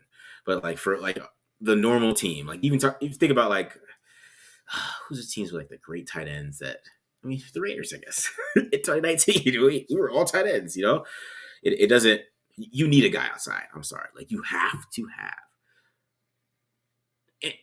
And if you, I'll say this, if you have an elite tight end, you need at least like a Nelson Aguilar outside where you can just get open, right? And then you score 27 points a game. You need somebody to complement him, right? Or you get Devontae Adams and then it's just a monster. You're just a monster tandem, you know? So, you know, just think of Waller and Adams. You know, it's interesting. I always wonder how many targets, you know, Hunter Renfrow is going to get this year. Like, is he going to be more the odd man out? It's going to be interesting with him because, and I know he has a connection with Derek Carr, and I know Derek Carr has a connection with all 3 of those guys. I believe. I think he has a good connection with Waller. I think he has a good connection with Adams, and he has a good connection with Renfrow. But you know, I think it's do game to game. It's going to be interesting, but I think it's a good problem to have, in my opinion. That's a great problem to have. Great one, guys. Yeah, exactly. Pick your poison. You know, because Waller's the oldest. He's the easiest one. But I don't know, man. I think Carr and Waller have a great connection too. And because I always point out the Carfax, as soon as Waller gets into this lineup, you know, Derek Carr gets kind of in the tunnel vision sometimes with him. He gets in the tunnel vision a lot, and it's understandable because Waller's open a lot, man. He gets open a lot. His problem is the red zone, which sometimes he doesn't get open in the red zone, but he literally gets like Derek Carr sometimes just gets in the tunnel vision with Waller. Like, where is Darren? And because the first game, the Chargers game, how many targets did Darren Waller got? He got all the targets again. I mean, that's Carr's. It's literally Carr's boy, man. I mean, a lot of people try to act like it isn't, but it is. Carr stares him down sometimes. It annoys me. Like the Cowboys game, he stared him down so bad, you know. And he ends up missing first in a row because he's staring down Darren Waller. Like, where's Darren? So that's what happens that's what I'm talking about. Does Hunter Renfrow kind of fade off a little bit because Derek Carr's got his boys there. Like, Hunter Renfrow's his boy, but like, I mean, you're my boy. Like, after my boy went down, and then yeah. So who are we picking at 86, man? Dean keeps falling. Kobe Dean keeps falling. That's interesting. And there hasn't been a lot of linebackers going. I mean, Troy Anderson went. Troy Anderson is a freak. Freak.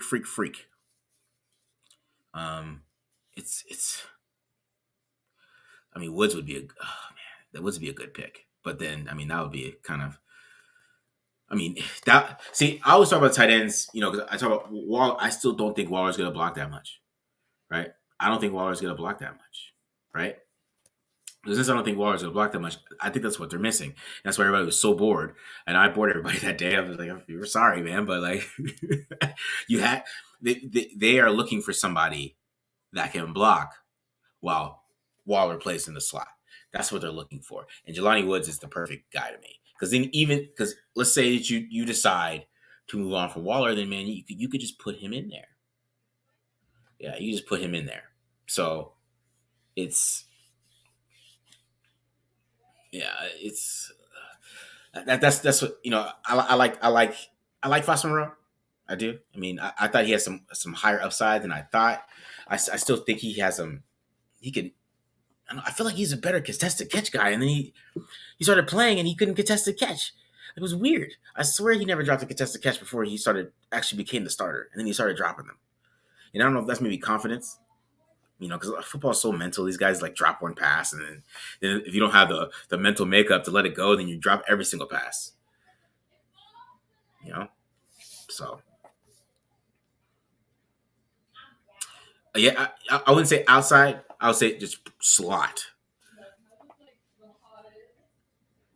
pure slot. If the Raiders took Fufele, I see that mentioned here. Some guys, Waller Woods, Ellis. High for Ellis, though.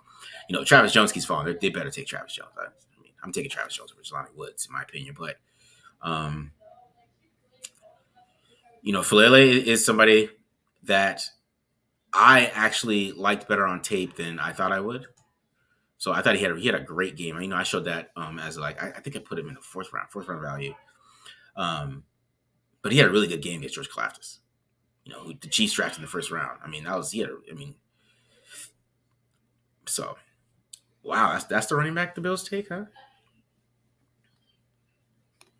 They don't take I like James Cook though. He's a good back, but isn't James Cook Devin Singletary? Right? Yeah. Man. Yes, that is where running backs go to die. That's a very good point.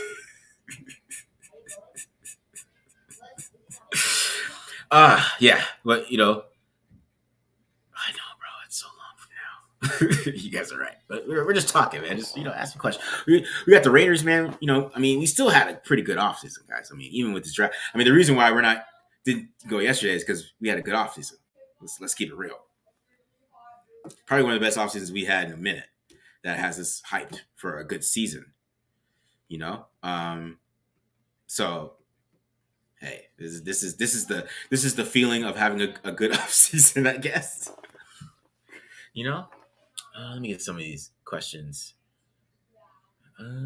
What about trading for Lucas? Abraham Lucas? My man Matt Holder really, really likes Abraham Lucas. He likes him a lot. He's an athletic freak, though. He has a really good tape too. But and it's more because he played right tackle, so he could be a fill-in type of guy. He's very athletic, right? Very athletic. So 100% STD. I still have a question. Who would you pick out of these players? I would take. Oh man. Ooh. I'm taking Woolen. Because I still think, I don't know if BD agrees with me with this, but I still think that that dude's a safety. Because there's this play against, I forgot what team it was, but he was on one side of the field, and then he had the range to get all the way to the other side of the field like he was Kirby Joseph. And he's kind of stiff, and I don't think that I feel like that he is like a safety. I think if you put him like at a safety and you let him go just run around, because I don't know how long is it going to take for him to kind of get into being able to do coverages, right? So it'll be interesting to see what Woolen is, but I think that you could mess with him a little bit. But why I think the Raiders might take Woolen too is because the system that they played at Texas San Antonio, right, is basically kind of super NFL. Super NFL. Super NFL. So, I mean, he might be, but when you take him, it's when you take him. That's my thing. You got to take him at the right time. So, like, if you take Woolen in the 4th round, I mean, you know, so. We got a special guest finally. Dang, you've been holding it down.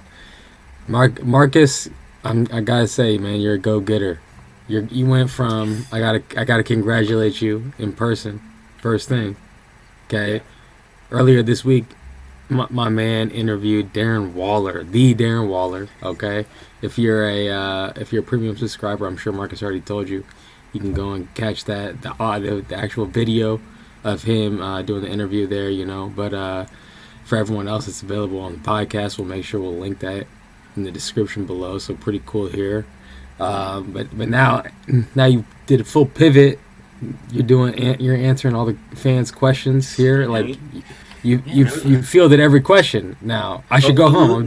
I'm done here. We had more debates than that, man. We had a Peyton Manning versus Tom Brady kind of thing. Like, would you raise some natural ability? You know, like the elite quarterback versus the game manager. We had some thoughts here, man. It was getting deep. It has to get deep because we're just sitting here twiddling our thumbs, Raider Nation, waiting for the Raiders to make a pick here. You know, inviting some fun football debates in the meantime.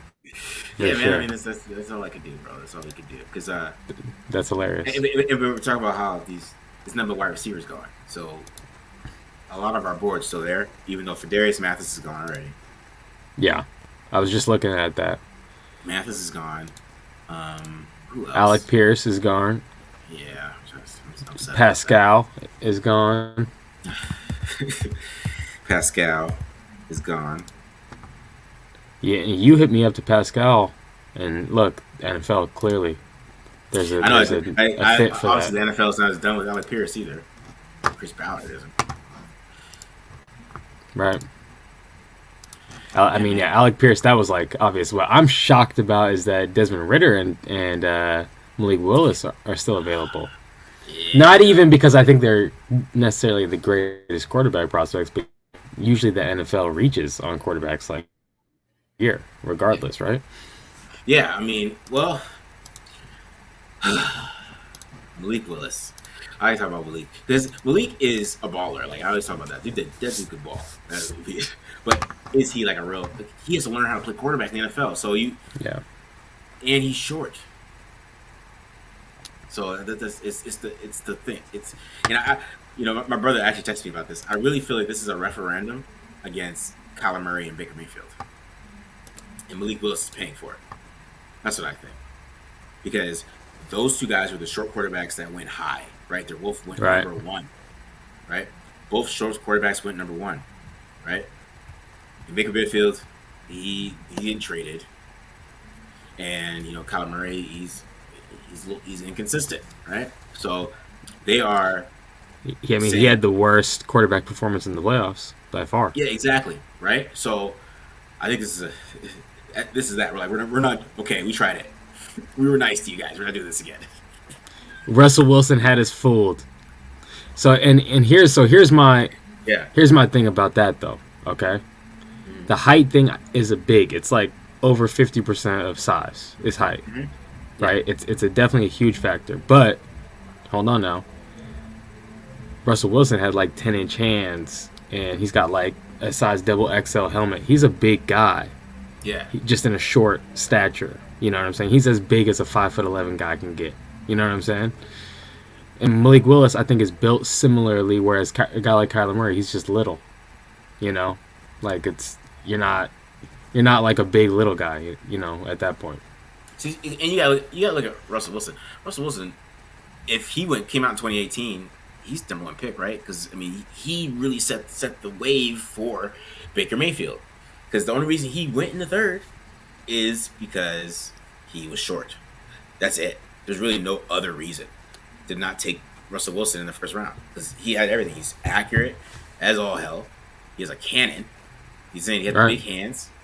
He has, his intangibles have got a little weird, but he did have them back then. I don't know. He's got a little horny a little bit, but I don't know if people are listening to him as much. Whoa! Don't say that. Don't say that. Remember what happened when someone said he was corny on Twitter went crazy on him. Oh, did you see his commercial? James Cook to the Bills. I just saw that. Wow. You see his little commercial he did about the draft picks for the Broncos? That was like, come on. Yeah, that was very cringe. That was very, very cringe. Yikes. Man. My God, you have some self-awareness. But, I mean, hey, at that point, when you have that much money, you're like, screw it. I don't give a damn. Yeah, BD, Nakobe Dean is falling. Yeah. And here's why. Okay? All right, here we go. This is... I like Nakobe Dean. I think of all of these guys, he has just as good a shot of having a great pro career. Mm-hmm. Even if the measurables aren't quite there. Okay? Mm-hmm. He's a great football player. Whereas some of these other guys, the measurables are there. But are they great football players or are they just great athletes? Right? So you can't question Nakobe Dean. He's a great ball player. And I think he's a great leader. I've seen him in interviews. I've seen him, on the sideline. Okay, those intangibles are super important for defensive players like safeties and linebackers because those guys are the guys who get everyone lined up and call the plays and everything. Okay. Yeah. So you can talk about intangibles on one side. We're talking about them with quarterbacks. That's there in spades for Nakobe Dean. I think he's gonna be really good. But when you got to match up against a tight end at 5'11" and a quarter, right? How is that going to work? How is that going to work for Nakobe Dean? So he's going to have to go into a great situation where the nickel is a fantastic cover guy, the Will is a fantastic cover guy, and it's okay that he can get schemed a little bit. So it's going to be about fit. It's going to be about fit. Do you think the Raiders would pass on him if he fell to 86? Yes, because they have Denzel Perryman. That's Nakobe Dean in a couple years already. Like, we're trying to phase away from that. I don't think we're trying to double down on little inside linebackers. You know what I'm saying? So yeah. I mean, I'd be surprised honestly because that's not how. I don't think that he would be in a good system fit. Nakobe Dean and a Patrick Graham. I'm still curious to see how Denzel Perryman's gonna fit into this defense. It's a big question mark for me. So they like downhill thumper linebackers, like guys like Leo Chenal and Darian Beavers. We talked about those guys. They get on guards, right? Mm-hmm. Yeah. Nakobe Dean, he wants to scrape, he wants to wait, and he wants to shoot a gap. He wants to stay clean. That's his playing style. I think that there's definitely NFL defense coordinators who value that, so there's going to be there, but it's not necessarily in every scheme fit linebacker or something like that. Yeah. Because somebody said like Leonard Fletcher is short. I mean, it's not saying that he's not going to be a great player, but that makes more sense. I said it. The intangibles are there. I think he's got a great shot at being a great player. It's just, it has to be the right fit. Value, right? This is a value thing. Like he's 5', yeah. Oh, these it's so funny because after the season, everyone's like, "Wow, Nakobe Dean, that's the best player on Georgia." But then the combine comes out and we see all these other freaking nature athletes. You know what I'm saying? Mm-hmm. And then people start second guessing themselves and they're like, "Wait, is Nakobe Dean the best player?" He is the best player on that defense. He was. Yeah. Right. He's just not the best athlete. So. Yeah, he's just undersized and not the best athlete. Exactly. All right. They're saying you get a little feedback, BD. Okay, let me see if I can fix that up here. You good. If you go, how do you? Yeah, so, I know that's my question. If you go BPA, how do you pass on Dean? But I guess that makes sense.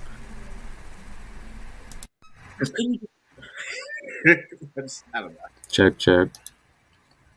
Yes, okay. All right, hopefully that's better, guys. This is going on mine too, so you're good. Okay, cool. All right. Yeah.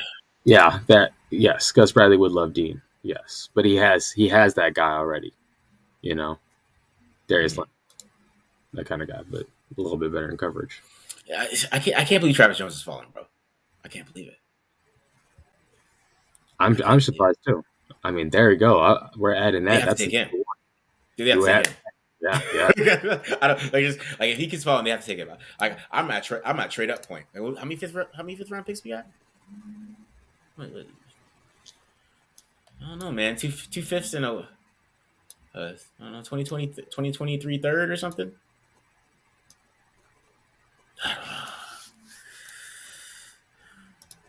I mean, oh man, our job's done. Man.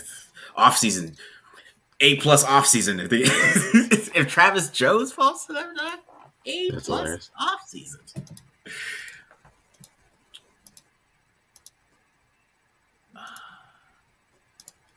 Third round, Luke Fortner. The linemen are going. You got the lion going.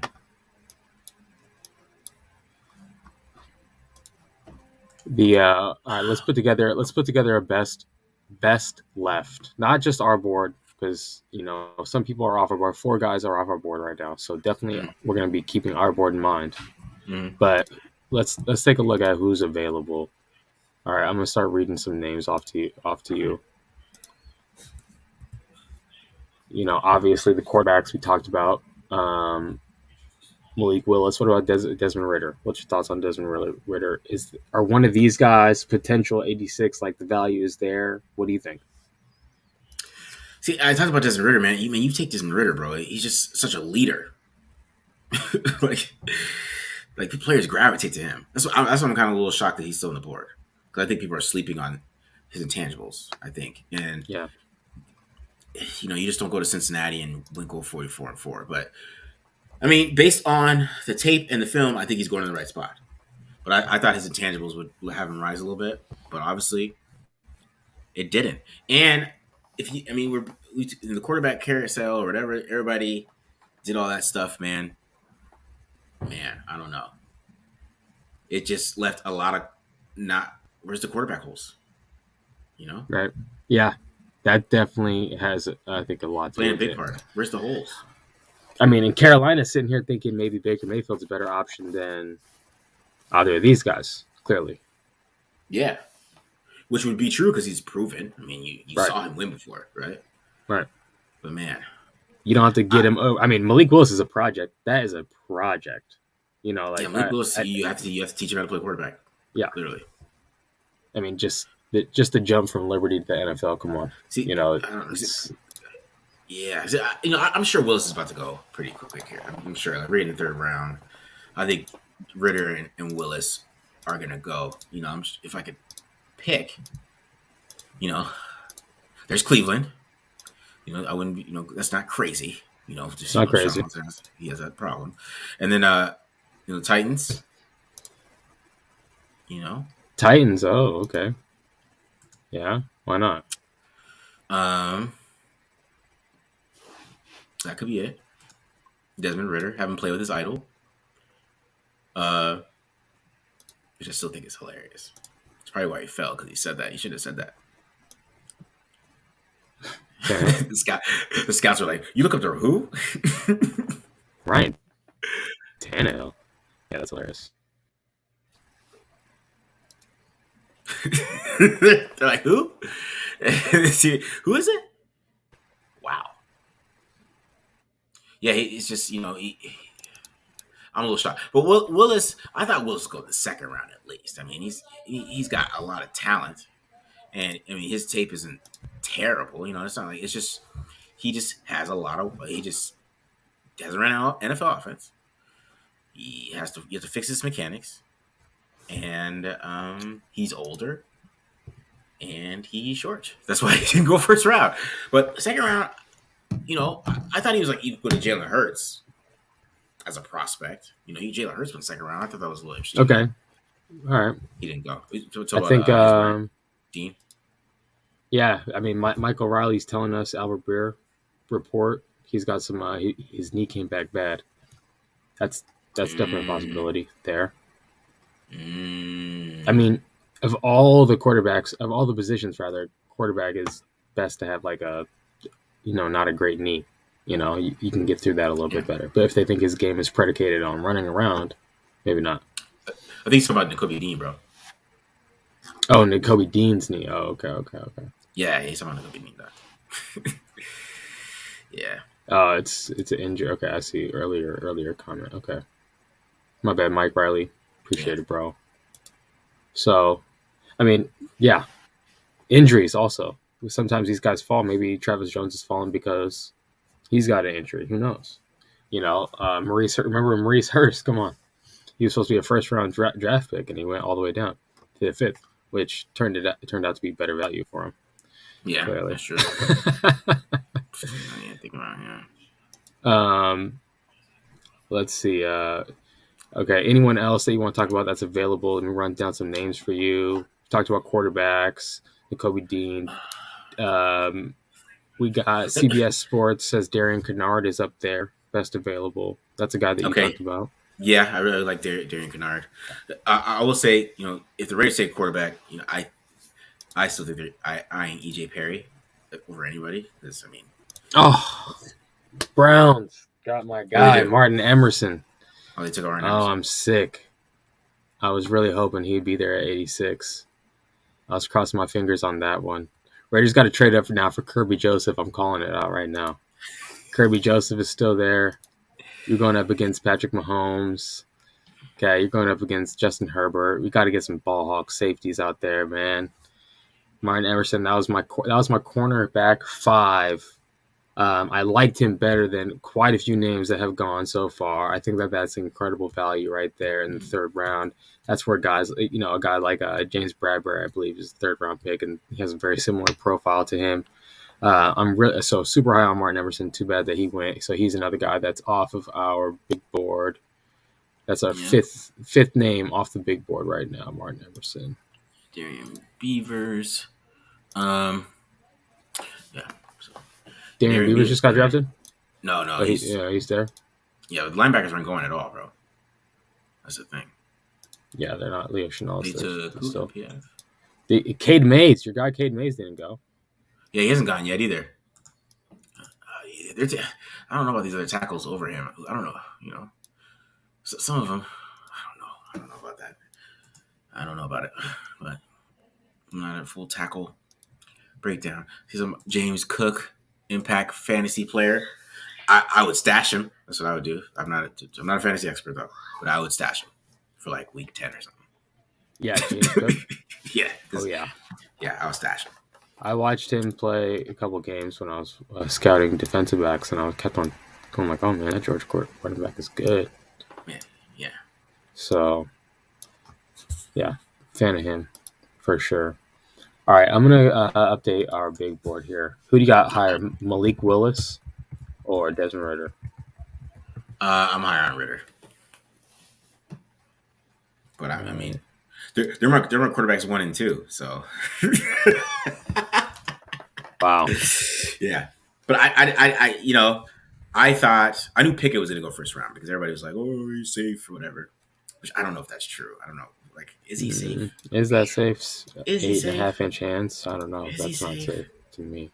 Because 8 the hand size too is accuracy. So because literally, if you look up like the most accurate quarterbacks you can think of all time, their hands are huge. Aaron Rodgers is like huge hands. Right. He puts that ball wherever he wants to put that football. Of course. Russell Wilson, you mentioned Russell Wilson. His hands are humongous. Josh Allen has humongous hands. Right. And they're able to control the football, and that's what it's about. That's why I still think he's not going to be as accurate as he was in college. I think it's gonna fade off a little bit. Right. Exactly. What about Joe Burrow's hands? Joe Burrow's like what, 9-inch hands? Just like average. He's right at the threshold. He's at the threshold. I don't know why he even tweeted that. Whatever. He's right there, but it's different. It's different than being like right there because so many times now people are like looking for like the 99 percentiles. Like I was talking to someone, I was doing this little thing where I was showing people, coverages and stuff like that. And this guy, we were talking about Devin Lloyd, and he was like, Devin Lloyd only ran a 4.6, and I was like, really? That's a really good time. That's a really good time for a linebacker. And he's like, is it? He's like, it feels like it's slow. But that just goes to show you now, now we're so used to seeing a few guys run fast that we expect them all to run fast, but like a 9 and change hand is like an average hand. Okay. It's average. We're not looking for average, I guess, anymore in the draft community, right? We just want the 99th percentile guys. Yeah, that's what I was talking about. Cal Hamilton with his 4.59. I talked about that earlier too. How Ed Reed ran a 4.57, and every safety, right? Like Steve Atwater was the freak back then. Like he was a freak. He ran a 4.4. Like safeties didn't run 4.4s. Or they'd play corner if they did. So back then, so it was just we talked about that because draft Twitter was absolutely ridiculous because draft Twitter is ridiculous right now, man. Bunch of nerds. I'm tired of nerds. And I love analytics. I'm just tired. Just too nerdy. Football's just football's a jock sport. We're like trying to make it super nerdy, like it's a nerd sport. I don't get it. It's not that deep. Oh yeah. Who else we got? Yeah. Man, it is a little shocking that Willis and Ritter fell. Chad Muma. Yeah, he went to the Jags. Right? I think somebody said that. Yeah, he just went to the Jags. They're still doing this stuff. All right. I mean, they already took a linebacker. The Jags already took a linebacker. We're at 72 with Travis Jones there, guys. Now can we talk about trading up? Now. That's definitely best available, right?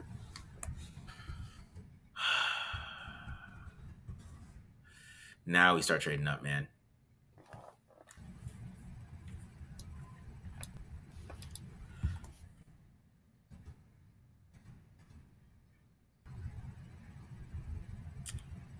Kyler Gordon.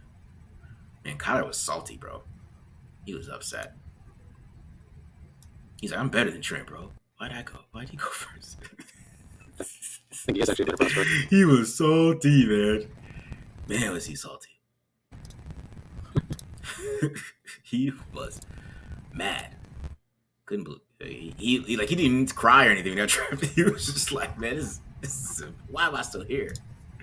Like his mom probably made him go back. He probably didn't want to go back. His mom probably made him go to the draft. Right.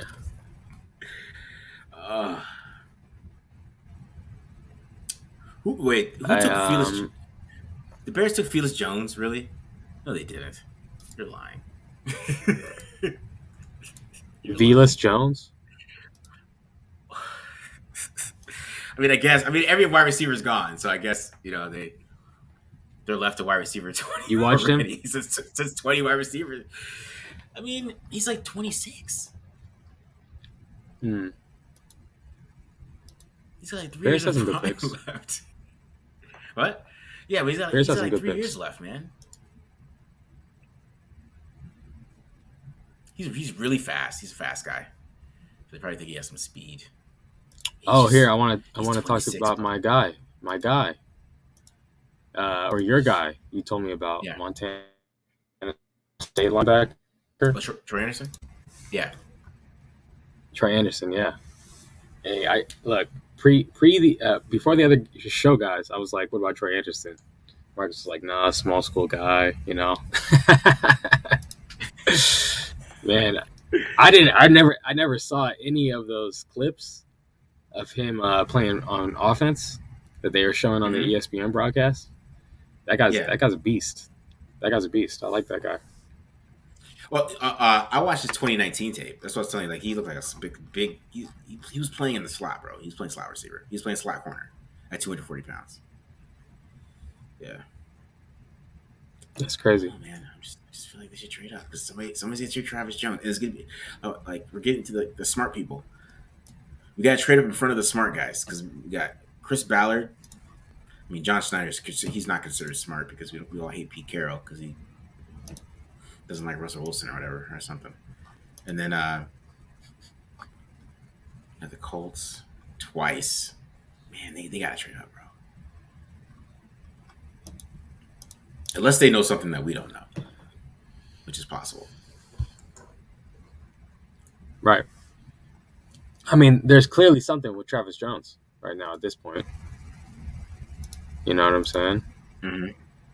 Man, but you know, see, I called it, man. Is Pete Carroll versus the NFL because he's rolling with Drew Lock, bro. He has passed up on Malik Willis and Desmond Ridder three times. Not once, not twice, 3. Wow. 3. But I mean, John Schneider, what is he trying to do here? Maybe he's trying to outlast the Pete Carroll switch. I don't know.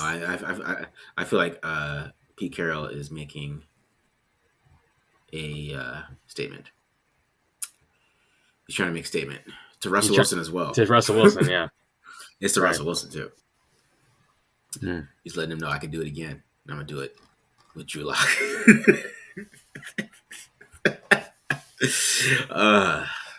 We'll see. I mean, all they have to do is have a better season than last year with Drew Lock. You know, like that's all they have to do. If Drew Lock has more wins in 2022 than Russell Wilson had in 2021, that's all Pete Carroll has to do. He doesn't even have to go to the playoffs. He just has to get like 7 wins. I mean, the NFC is not like right. It's kind of wide open. So not that division. Yeah, that's true. I mean, the Rams. Yeah. I mean, the Rams probably going to be there. Rams versus Bucks or something. Mr. Tom. All right. Colts could get stronger. Ritter. Are we close, Paige? I hope so. I'll get it straight up. I'm thirsty. You know. I need a drink of water. All right, go for it, bro. I'll answer questions. You hold it down? Okay. Jelani Woods goes to the Colts. All right, hold on. Jelani Woods. That was another one of Marcus's guys there. You know, got to take him off the board here. Jelani Woods. He was number 9 guy right there. All right. So far, we got Travis Jones 1, Cade Mays 2, Leo Chanel 3, Desmond Ridder 4, Kirby Joseph 5. Top 5 remaining TDL guys. Okay. Can Travis Jones make it to the Raiders pick? Hey, if there's a reason why he's still available, so you know maybe that's not a good thing here. We're seeing a question about Nick Cross in the 4th. Yeah, Nick Cross is definitely in our TDL top 20 remaining players list. I'm trying to get it pulled up here. I'm having some problems with memory on my computer right now. I'm making I have so many clips and tapes on my computer right now. I gotta get some off there. But Nick Cross in the 4th. Yes, hopefully. I think that would be a great use of that asset and definitely someone to push that safety room up a little bit and see, let the cream rise to the top. A lot of similar profile players between Cross, Gillespie, and Abram. Cross probably has the best coverage, though, coming out of all those guys. Raiders going in 12 picks. What O-line can we get? So, couple guys here. So, one of Marcus's guys, Cade Mays. Let me look him up because I didn't scout him. Let me not tell you guys wrong information about Cade Mays. Okay, he got invited to the combine. He's a Tennessee offensive lineman, 6'5", 311. I'm not sure if this is one of the guys that Cade Mays. This is one of the guys that Marcus talked about with inside, outside in terms of playing guard, playing tackle, versatility. That's definitely something that the Patriots have coveted in the past. And, the Raiders getting now McDaniels, Patriots offensive line coach. I think that we're going to see some similar type players. Are they guards? Are they tackles? Whatever, just bring them in. They're good offensive linemen. So I don't know if that's definitely necessarily a guy. This guy, Rainman or something like that. He's available. Rasheed Walker from Penn State. The Raiders brought Rasheed Walker from Penn State in on a top 30 visit. He's still available. He's a top guy on a few different boards here on CBS Sports board as well. Okay, so we'll see about that. We got Desmond Ridder off the board, it sounds like. Bears like Belis Jones. That's definitely strange. Abraham Lucas. Oh, no. Abraham Lucas, that was another offensive lineman that was probably up there too. I got a question back here. If I'm familiar with Armour Davis from Bama, yeah, I am. That's an intriguing guy. His technique is so terrible.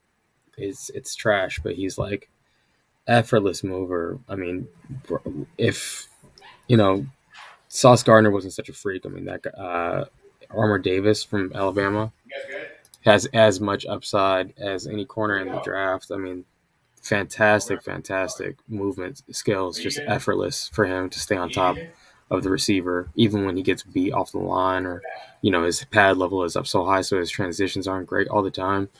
Definitely a lot to work with. I like that guy a lot. Just curious, you're at Bama. Why is your technique not great? Is there something that's preventing this guy from understanding what the coaches want from him, if that's like in his personal life or whatever it is? But definitely need to see him get better technique. But I am a fan just of Armour Davis's ability to just move. And at 6'1", he can move from a back pedal, from press, whatever it is. Fantastic athlete. Marcus, matter of fact, I got the Armour Davis breakdown. That was part of the thing I did with Derek. Mm-hmm. Do we, is that saved in StreamYard? I can just cut that up and put that on the channel for the premium. Yeah, so 100%. Okay, yeah, so big STD, premium guys, Armour Davis breakdown coming up soon. What was I saying? Ready to the Falcons. Marcus Mariota. Falcons. And Marcus Mariota and Desmond Ridder could do like the Spider-Man meme at each other. Definitely. That's pretty good. It's so funny too because it's funny. It's so funny because Mariota is a guy that in structure not so hot, but he's a playmaker. Yeah. Whereas that's like the polar opposite from what you've told me of Desmond Ridder. Even though he has the athleticism to do that, necessarily, you seem to think that he's not great or doesn't really, or shies away from improvising. Yeah, because I honestly believe if he uses athleticism more, there's no way he does not go in the first round. Is that you rarely see it. It's like he tried to play too much from the pocket, in my opinion. I just college football, man. Go dominate, doc. Yeah, just go do your thing, right? Go for it. Who cares, man? But Ridder is awesome in the fourth quarter. That's what I was talking about, bro. He's awesome in the fourth quarter. Yeah. I mean, that's really all. Sometimes with quarterbacks, if you got a guy like that and you're on a good team that plays defense and, he keeps you in the game, you can do it. But even though I had, I thought Ridder might go in the first round, I still got the first two quarterbacks taken right. So even if it's this deep in. Oh, okay, there you go. That's terrible. That's actually awful, though, man. That's really awful. Third round was when the second quarterback was taken. That's crazy. It also probably means that clearly the Steelers reached on the quarterback. Can you pick it? Yeah. Right? Unless that was like everyone's like clear cut number one, but I doubt it. It was the Scouts clear cut number one, yeah. It was? I mean, AAC, in the ACC, so the highest level of competition from all the top quarterbacks, right? Mm-hmm. I mean, it's 2 steps ahead of the American, and then come on, Liberty, not even close. So definitely the highest level of competition. The most pro-like defenses that Kenny Pickett is going up against, right? Yeah, but in my opinion, I think Ridder ran in pro style offense too, and I think he ran it better. more control, more just changing things, changing checks, changing. Yeah. I just think, with Kenny Pickett, not to beat a dead horse here. Okay, you're getting two guys. Are they the greatest quarterback prospects ever? Probably not. Whatever it is. Mm-hmm. Okay, but Kenny Pickett, if he is a successful NFL quarterback, it'll be like defeating the odds of some of his measurables. Mm-hmm. Whereas a guy like Desmond Ridder would be like, oh yeah, that's NFL quarterback right there, 6'3", 215, runs 4.5s. Yeah, that he can play quarterback in the NFL, right? Mm-hmm. So I just don't think it would be that crazy for Desmond Ridder. Whereas it'll be an aberration if Kenny Pickett's able to play successful, and it gets cold over there in Pittsburgh. I don't know, man. I don't know. They went with the hometown favorite. That's what it was. And it's a lot of things. Is NFL teams they get like into the whole, like with jobs, but you see a guy get hired over somebody, you're like, why the hell is he getting hired? It's because people just they get too into the person sometimes. And I understand, like some positions you have to understand that, and you have to know the person. But I think you can't get too into the person or too into what the fans will want. Right. Well, Pittsburgh Steelers fans want to see Kenny Pickett. Or like, who's going to put people, like, it's NFL football. We're coming. We're going to the game. Unless you suck. So they're gonna show up. Don't worry. We're going to the game. And he's Neil Farrell is going to probably be available. I mean, hopefully. The way this draft's going, I don't know. He's probably be there in the 4th round. Yeah, it's strange. Yeah. What's the most surprising pick for you so far? Alontae Taylor in the 2nd round. Yeah, that was strange for sure. Very strange. Some of these tackles are going pretty earlier than some of the other tackles that I liked. That was interesting too. Like the Ohio State tackle. I feel like I see a lot of drafting of conferences. Yeah, a lot of this. Of course. Christian Harris just went to Alabama. Yeah. So the Ravens are about to take Travis Jones. Ravens, yeah. The Ravens have had the most faller draft I've ever seen. They literally taken every faller, bro. They took Kyle Hamilton, they took Limbaum, and they took Ojabo. It's so brilliant. So brilliant. Just let these guys outthink themselves, and we'll clean up. Maybe that's I hope that's what the Raiders are doing. Really. Yeah. Unless Bill Belichick trolls us and takes Travis Jones, even though he has no plan for him, he's just gonna take him to troll us. For sure. I mean, Bill Belichick would make good use of that. Yeah. So I mean, our big board is looking solid. It's looking solid. Yeah, man. Right now, I think obviously some of the guys that we talked about got picked.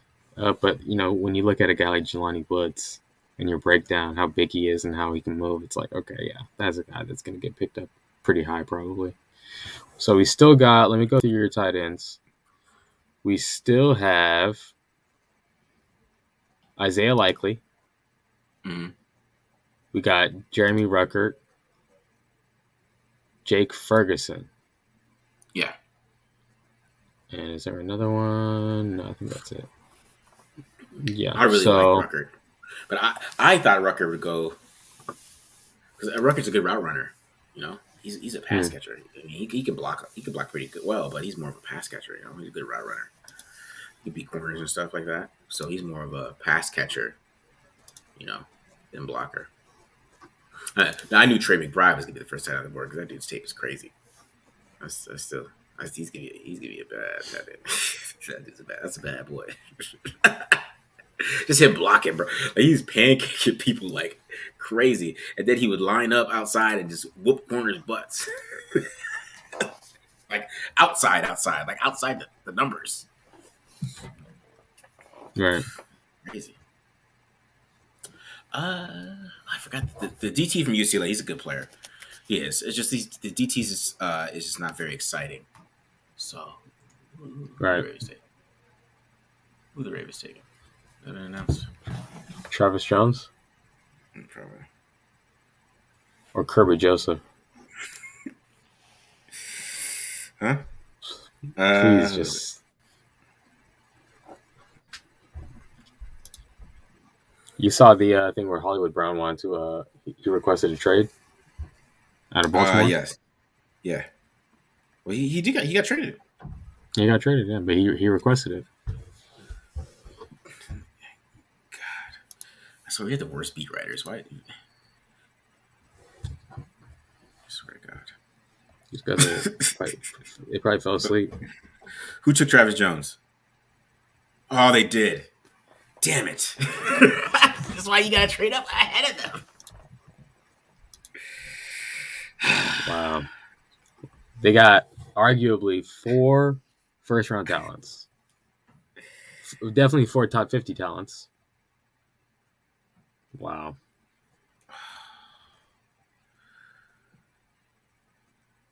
Oh, that hurts. I'm sorry. That hurts, man. I knew it. Like, who's on the board? Oh, all right, Travis. Probably take these. Probably need to take long, bro. You probably have the quickest picks of the quickest picks, Sam. Yeah. Yeah, that is going to be a crazy... And they just fired their defensive coordinator, too, so whoever's taking that job over is getting incredible. Yeah, and he get Peters back, right? Peters still over there, isn't he? Yeah, Marcus Peters is going to come back, yeah. Yeah. I mean, Marlon Humphrey, that's a top 3 corner in the NFL, probably. I mean, I guess he had a down year last year. Yeah, but I mean, Kyle Hamilton now. Yeah, Owe. He played pretty damn well last year. Yeah. I mean, the entire defense got hurt. Oh, they got Campbell back? Damn it. I thought Campbell was still there. Yeah, they kept Calais Campbell, yeah. Damn it. I thought he was going to be a June 1st after June 1st. Right? Yeah, that happened a few weeks ago. Man. This wasn't much of it. Pay attention to this. All right, so who are the Colts taking? Who are they taking so far? They took Jelani Woods. I think they took Alec Pierce. Alec Pierce, Jelani Woods, that's it. So they got to go on defense now. They're taking a corner. Gus Bradley corner. Comes the Gus Bradley corner. Who's Gus Bradley corner here, BD? Tariq Woolen. Oh, that's a good one. Oh yeah, they added Marcus Williams too. I forgot about that, BD. They got Marcus Williams. They got Marcus Williams. Yeah, wow, interesting. I mean, he's just gonna be sitting back there and then post the entire time, I guess. Just chilling. But no one's gonna throw it on there. That's dangerous. Yeah, so I like corner. I like corner for them, for sure. Mm-hmm. Who else? Martin Emerson, I think, would have been a potential fit. Who else we had? Cam Taylor-Britt's off the board. Maybe DeMar Mathis could be a potential fit for them as well. Yeah. I see somebody ask about Kobe Bryant. Kobe Bryant keeps getting mocked to Raiders by Dane Boogler. So I don't know. Maybe. Dane, and who's more connected than Dane Brugler? Is he connected? Is he not? I don't think so. Oh, okay. Is he? I must be thinking about the wrong check mark on Twitter then. No, I mean he has a check mark and he's part of the Athletic, but I don't know who's really connected or who's not. What is a connection? I don't think these guys wouldn't miss as much if they were as connected as they are. Yeah, true. They get lied to most of the time. NFL basically just lies to people. I've noticed that. They don't try to let people know exactly what they're thinking. Trying to outsmart everyone. Mm-hmm. Oh, man. Who are we taking? Oh, yeah. Man, that Travis Jones wouldn't hurt, though. Rain Man just went. Central Michigan. So, Colts just took a tackle. All right, Browns. I think they might take Malik Willis here, though. Watch out for this one. That would be smart.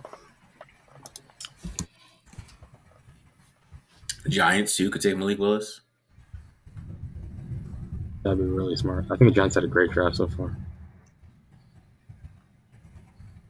They're putting Daniel out there again. mean, Jones isn't that bad. He played with Jason Garrett. We'll see.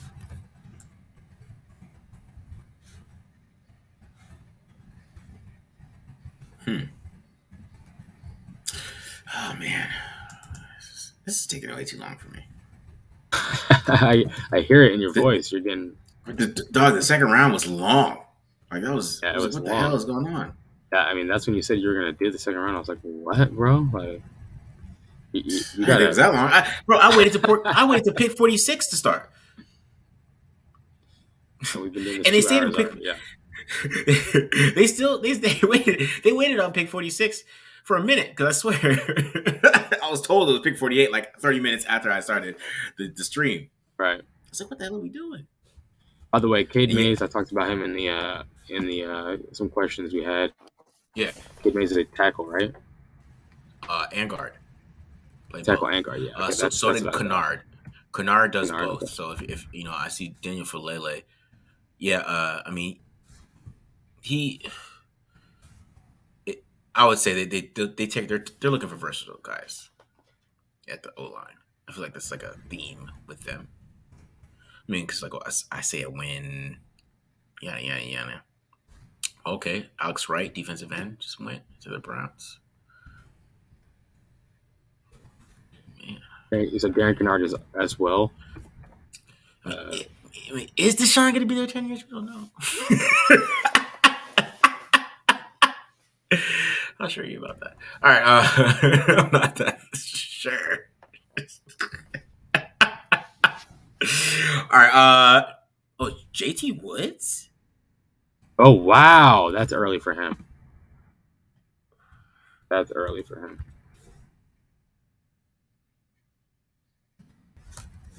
Did he get picked, really? Yeah, by the Chargers.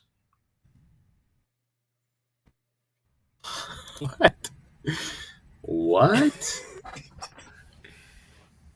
That's pretty silly. Did you have a big combine? Is that what it was? No, it's just that everyone watched Jalen Petre so much that they ended up watching him, and he made plays. I think he's a little uncoordinated, though, so I'm happy. I'm happy about that. I thought that was a 5th round safety. Honestly, I didn't think he was coordinated enough.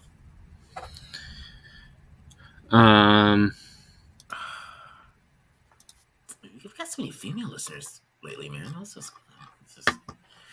I lost some weight, I guess. Look at you, bro.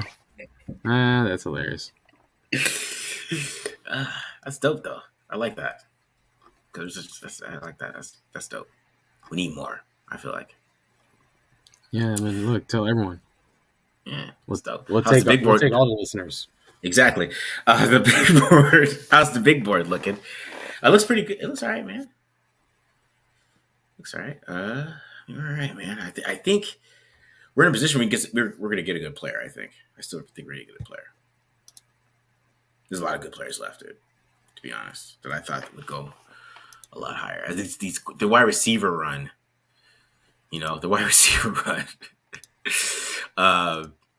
is interesting to me, man, because there's literally like 10 of them went in a row. I know, so many wide receivers. I mean, come on. At this point, the wide receivers are not good. The Broncos took Greg Dulcich. I liked him. Like that. He's stiff, though. He's not like a route runner. He's kind of straight line. JT Woods. That is strange. Wow. Good for them. I'm happy. I'm happy about that. Whew. I don't even know where he's going to play over there. He's going to be Derwin James backup? I don't know. I don't know what Brandon Staley's doing over there, man, really. Like J.C. Jackson. I mean, J.C. Jackson's really good, but I mean, yeah, you gotta. It's interesting. I like Sean Ryan. Sean Ryan's a left tackle, and I hate moving left tackles. Career left tackle's the right tackle. That's my only. But I really like Sean Ryan though. That's why I'm the biggest fan of Kayvon Thibodeau, because I watched 2 games of him. He didn't dominate either one, and he went top 5. I didn't understand that. Like Sean Ryan he definitely held him pretty good. Damn, JT Wood special teams that early? Is he return kicks? No. They're just saying run down the field probably. Fourth down player only. Yeah. This is a pretty funny comment from Michael Riley. I think I'm pretty good. Yeah. For sure. One of them would be out for that long. Both of them probably. How many guards they're going to have to take on? It's true. I'm really, really worried about Denzel Perryman's health this next year. All right. Let's see here. Perrion Winfrey. You've talked about him before. I talk about Winfrey a lot.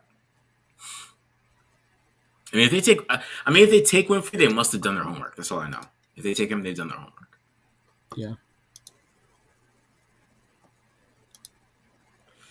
Hey. Oh my God. Ziegler, I think, is a smart man. I think he's a smart guy because, first of all, how disciplined do you have to be at this point, your first ever draft? You know, and I think you were right. You said it early. They're waiting for someone to fall to them. Yeah. You know, and I think that there are quite a few fallers. So waiting to get a guy that you probably had, rated in the 40s and all of a sudden it's 86 and, take that value right there. I don't know, man. I think a lot of GMs, they're waiting for their first draft. They're trying to, do the draft of a lifetime and everything like that. Got to give Ziegler credit for being a disciplined man. Yeah, because what did Josh McDaniels? Somebody asked Josh McDaniels. So if you didn't trade 22, who would you pick? He's like Devontae Adams. Yeah. Damn right. You're damn right. But yeah, there's some good players, man. Like right? Because you said that he's the kind of like the model linebacker, right? That he's kind of looking for big school, those type of things. They kind of fit. Big school guys, but in this defense, putting your body on the guard. Okay, you're the hammer in this defense. I think that's Leo Chanel for sure from his tape. Wow. Cordell Flott in the third? Over Tariq Castro Fields? Wow. Cordell Flott, huh? I will say this, okay? Big schools, when it's a senior, they're both seniors, something like that, they're both going to get taken. If they're both coming out. Yeah. Because, whoever plays the opposite of Sauce Gardner, they got tried so much. They have good tape. Whoever is playing against, opposite of Derek Stingley, he got tried so much, so he's gonna have plenty of tape. So that's why they keep on talking about Kobe Bryant as well. But yeah, Cordell Flott. I actually like Cordell Flott just fine. Great name. I agree. Matt Holder said his top OTs are still available. Matt Holder just tweeted that. Who's that? He's got Darian Kennard. Okay, yeah. Daniel Falele. Sean Ryan, Kellen Deesh, and Max Mitchell. You talked about Deesk or Deesh. Yeah, and you talked about Kennard. See, Deesk is an outside zone tackle, though. And I'm still convinced that they're still going to run power. I'm not convinced that they're not running power yet. So to take Deesk is basically saying we're running outside zone. So, but we'll see. I don't know. I don't know what they're going to run on running the football. Because are they going to do what Josh Jacobs does best, or are they going to try to pigeonhole him into doing power?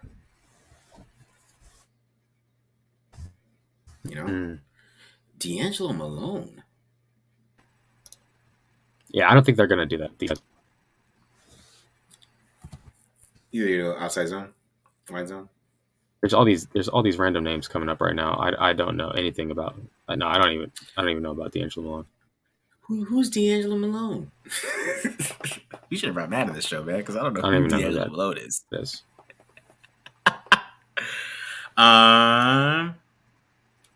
With Sarkisian's outside zone.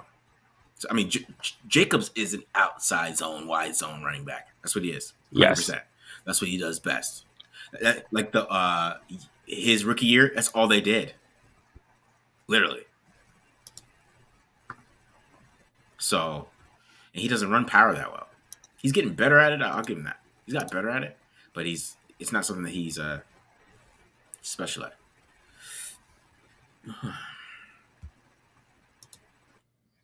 Oh, we love Leo Chanel here. I don't. You watch Brandon Smith? Yes. I like Brandon Smith as well. Where's he from? Yeah, Penn State. Okay. Does Penn State give these guys steroids? What are they giving them? Yeah, they're giving them I got a lot something. of questions. I got a lot of questions now. I got some questions. The entire defense, they're all like the extra big and extra fast. Like, come on. There's not a single undersized guy in the entire team.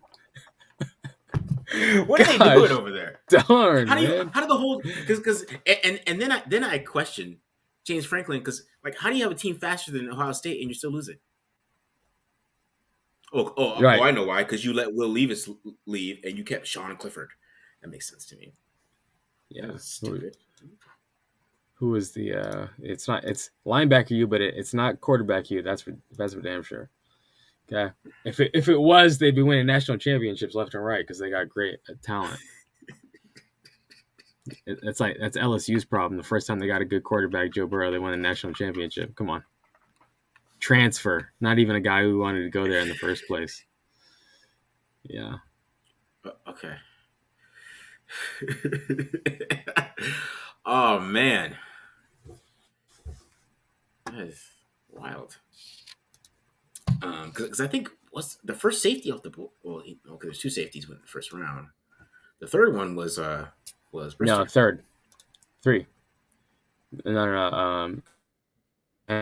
Hamilton's a safety for you, right? Mm-hmm.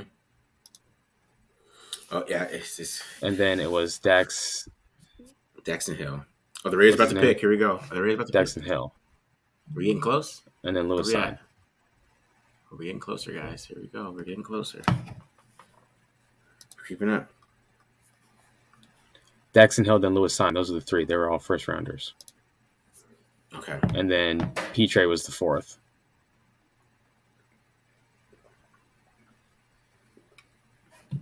Makes sense. NFL's not dumb.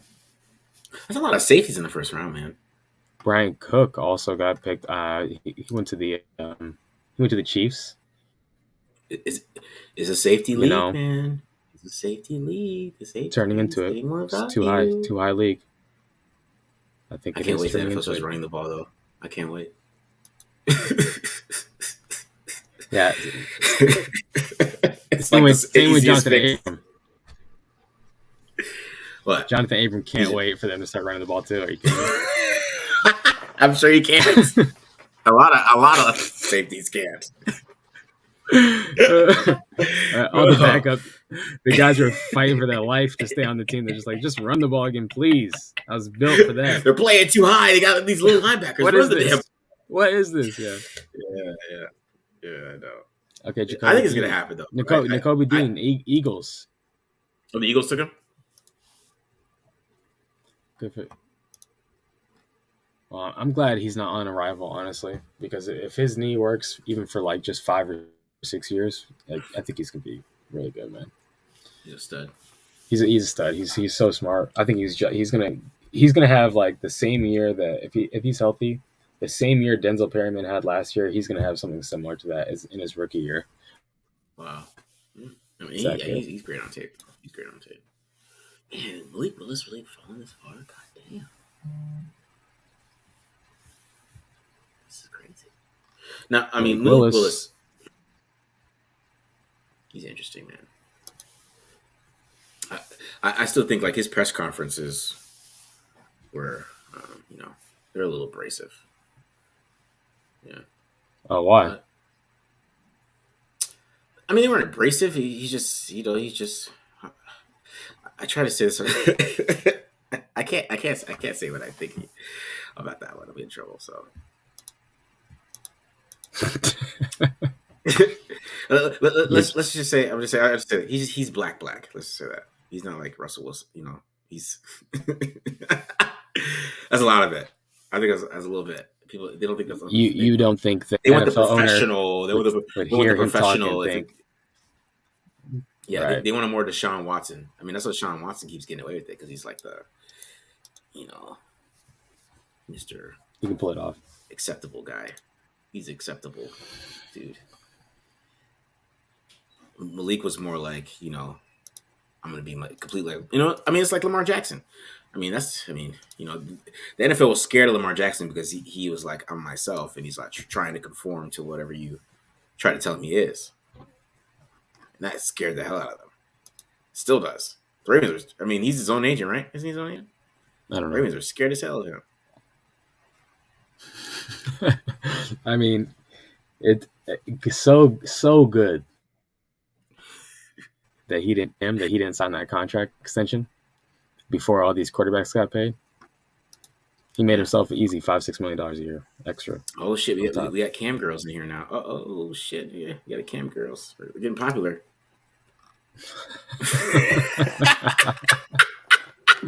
we getting the phishing attempts. Please, gentlemen, if you're not, initiated, please do not follow that link. You're gonna get your entire internet history. Yeah. You got to block that. Cam girls found it, bro. We're up, though. We're up, BD. That just means we're up. That's what that means. That must mean. That must mean it. Oh man. All right. So, did the Eagles picked, right? Yeah, they got Nakobe Dean. Steelers, Patriots, Raiders. 3 picks. I realized that having Nakobe Dean not in our top 9 available was an oversight. I'm just really surprised that we thought he would have been drafted a lot earlier than that. He's such a good player, bro. So now this is more up to date. I could see a guy like Neil Farrell going to either of these teams that are both odd front teams. Mm-hmm. I think he's a fit there. Oh, man, we already know that. We already know the Patriots are going to pick someone out of left field, right? Yeah. At this point, that's what they've done. You're taking Malik Willis. Ooh. No, I don't think so. Not with Mac Jones. And now, what if the Steelers just pick Malik Willis, just hedge their bets here on Kenny Pickett? A third round quarterback shouldn't push a first round quarterback. I still don't. I'm not 100% sure that he beats out Mr. Trubisky. I'm still not 100% sure about that. Malik Willis? No. Kenny Pickett. Yeah. Yeah. Because at this point, Mr. Trubisky's he knows he's just gonna go for the gold. Yeah. He has nothing to lose. That's gonna be tough, I think. Oh, look at the Patriots stuck. They're trolls. He's a troll. Bill Belichick's a troll. What happened? They took Marcus Jones. Oh, thank God. Yes. But still, that's the guy. God. That's the guy that they brought in. Everybody put it up there. You know what I'm saying? Yeah. All right, here we go. Oh no! No, they didn't. No, they didn't. Trade back. No, they didn't. How far? I love it. Oh, it's okay. Sorry. So clearly they didn't want. Clearly they didn't want Martins, right? Because they made that trade back quick. So that's just my opinion. So who are they eyeing then? I think look at our top 9. It's 3. So it's only 3 picks. You're gonna have to wait 3 more picks. All right. I think they probably have quite a few guys left who are similarly rated. Add an extra pick somewhere. Trade back 3 spots. Great. Okay. I'm a fan of the process. Sticking to their guns here. They want to get good value over anything. And I think with the amount of teams that traded their first round picks, like how many teams had multiple picks in the first round? More than I've ever seen. There's like 5 or 6 teams that didn't even have a first round pick this year. I think that just goes to show like this isn't a great quality draft. And a lot of people have been saying that.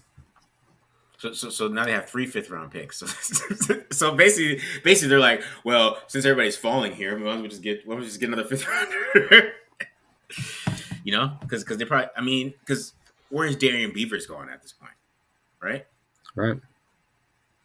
Where's he going?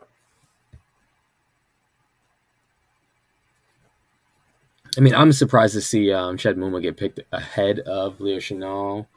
Yeah. But yeah, I think Leo Chenal, Darian Beavers, even the Brandon Smith guy that we talked about from Penn State, I think all of those guys, and at this rate, yeah, maybe one of those guys is available in the 5th round. You got a potential guy who could take over as a starting middle linebacker, in his rookie year, certainly by his second year in the 5th round. Come on, that's a home run. Is Jonathan Martinez, is he our Albert Breer? Because I feel like he's breaking everything. We got Willis at Tennessee. Malik went to Tennessee behind Titans. Desmond Ritter's so upset. Oh, Desmond Ritter was like, I'm my idol. My idol. I'm starting to believe that's why he fell, man, because that was a weird thing. Because like people kept asking him, like, "Are you sure?" Thing to say. Like, did you? And he's like, "Yeah." The question correctly here. Are you sure about that? Yeah. That was such a weird answer. Ryan Tannehill, bro. Like, what do you think? What's your thoughts on these guys? There's one offensive lineman in there. Excuse me. I don't know. I'm not a fan of Tariq Woolen, the player, and I think that I'd rather see the Raiders have Tariq Woolen on their squad after his first contract is done. Let him develop as a player. Obviously, Kirby Joseph, Nick Cross, I like those guys. Fa'ale, I don't know how to say his name. The other guy, though. I heard you mention him a couple times. Have you watched his tape? Who? Which one? This guy right here at the end. Oh, Falele? Falele, there we go. Yeah, I showed him on TDL. Okay. Yeah. Oh yeah, that's right. That's right. He needs some coaching, but he's humongous and athletic freak. So wouldn't shock me. Man, someone said Zion McCollum. Zion McCollum, I could not find any tape for Zion McCollum. The only thing that we had was going back to 2019. I was like, I'm not watching that. Are you kidding me? This guy's got to have made huge strides in 3 years. So didn't watch Zion McCollum. I really wish I did. I'm hearing some really good things about him. I think he blew up the combine. I think it's probably what the thing that I was heard about him.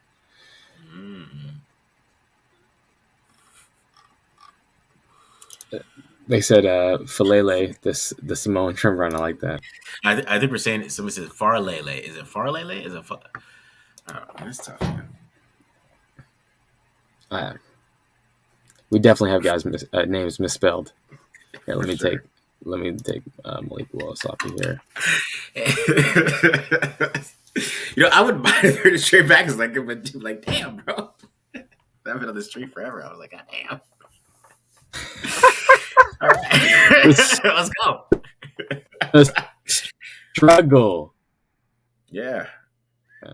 Cam Thomas. Like, wow. What are these people? This is why the Raiders traded back. Because who are these people drafting? Who are these people? Yeah, I agree. Who are they drafting? I tend to agree.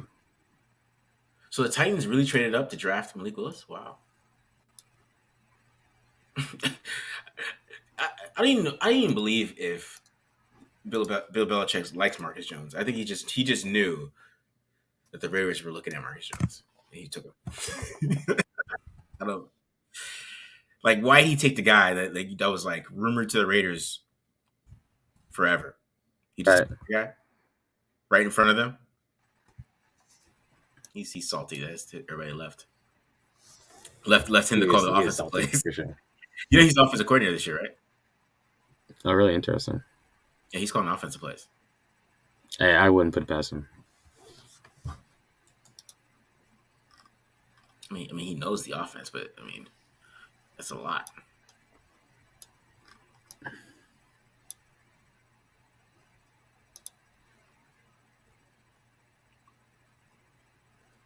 San Jose State. What position? What position? Cam Thomas? Yeah, Cam Thomas. I mean, I heard of Cam Thomas.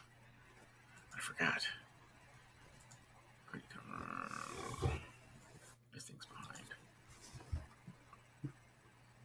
Raiders traded back to 90. Gotta love it.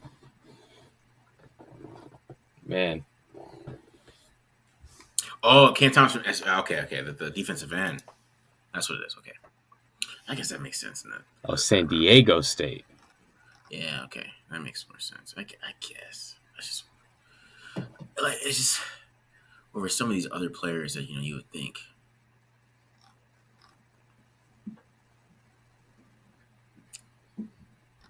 Like Felix Jones went in the third round? It was like teams like ran out of wide receivers, and they're just like, oh, man, I need a wide receiver, so I'm going to take Felix. Like, yeah, they're Yeah, that's when it's like, okay, hold on now.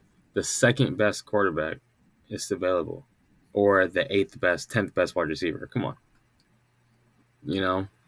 Travis Jones, they could have upgraded their defensive line after losing, Bilal Nichols, Akeem Hicks might be out the door, Travis Jones. Bam. That'd been terrifying. Akeem Hicks and Travis Jones in the middle. Bad process. I disagree with it. I'm just so upset that the Browns got Martin Emerson, though. Damn. That's a good question. How do kids negotiation salaries work for kids and drafted in the later rounds?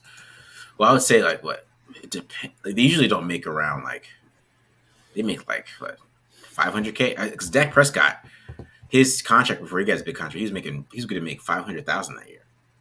So like fourth round picks and through 7th. Yeah, well, there's no negotiations. It's a pay scale. Nah. Wherever you got drafted, that's your money. That's what the union put in after the last collective bargaining agreement. Remember when Reggie Bush made like $55 million, signed a $55 million contract without playing it down in football? Like the first round contracts were getting out of hand. And I think that some of the veterans were a little disgruntled about it. They're like, why should these rookies be getting this run, right? So they came up with that rookie wage scale. So there's no negotiations. Wherever you got drafted, that's the money that you get. There's, I guess the only negotiations are like offset language. Oh, yeah, Majachi Sanders. I think he fell because he runs a 4. What he ran like a 4.7, like 220. That's why he's falling. Yeah, it was like a 4.8 at 220. Defensive end is 220, but it's still the slowest defensive end. Like, come on, you gotta be faster. Right. Yeah, Jamarcus Russell. I think the last straw was Sam Bradford. Oh, there you go. Sam Bradford too. Sam Bradford got paid. That was the last straw. Everyone was like, "Nah, this is too much." He got paid. Just to do nothing. Yeah, that's a good point. Has there been a good Oklahoma quarterback in the NFL? No. Right? Jalen Hurts. Alabama can't do that. That's sad though. That he's the best one ever. I mean, Kyler Murray, does that count? They all transferred. They all transferred. Oh, he went to Oklahoma? Okay, there you go. Yeah. That's the guy. He did. But he transferred to UCLA though. That's why. Yeah. You got me there. Like Joe Burrow doesn't count as an LSU quarterback either, because he transferred there after being recruited to Ohio State. So, well, he played there 2 years though. That's not fair. He played there 2 years. I mean, yeah. I got a boy from way back in the day. My boy Day Day. He's from Louisiana. We always talk about LSU having the best athletes and the worst quarterback. Mm. That's always a funny thing. But yeah, so he had that. He debated me on that. He came up with that hypothesis. When they get a good quarterback, they're winning, and he was right about that. That's hilarious. Oh man! All right, Bills on the clock. Oh man! All right, we're one away. Here we What go. do you think? What do you think? I don't know. I still feel like they might go running back here. I kind of feel it. I don't know why. No, I think these running backs can be available around 5, man. You think so? We have 3 running backs on our top 9 right now, and only one is gone in this draft, I believe, right? James Cook, Brees Hall, and James Cook. Yeah, they're gonna be available, man. We'll see. Terrell Bernard, who is that? Who is Terrell Bernard? Is that who the Bills took? That's I guess a Baylor linebacker. Wow. Bro, who are these guys taking? Oh, your boy Jalen Tolbert got picked, it sounded like. Yeah. Cowboys? Yeah. Mm-hmm. Gotta take him off the list. Yeah, I like Jalen Tolbert, though. All right, so what's going to be here? Oh, man.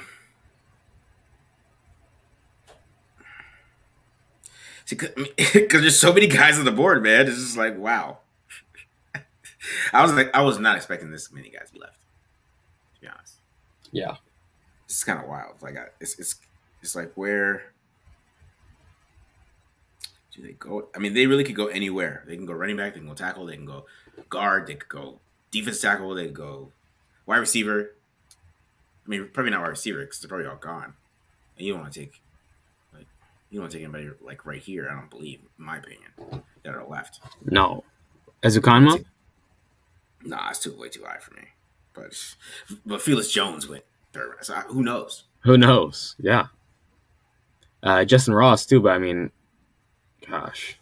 Man, if they take Justin Ross, that'd be hilarious.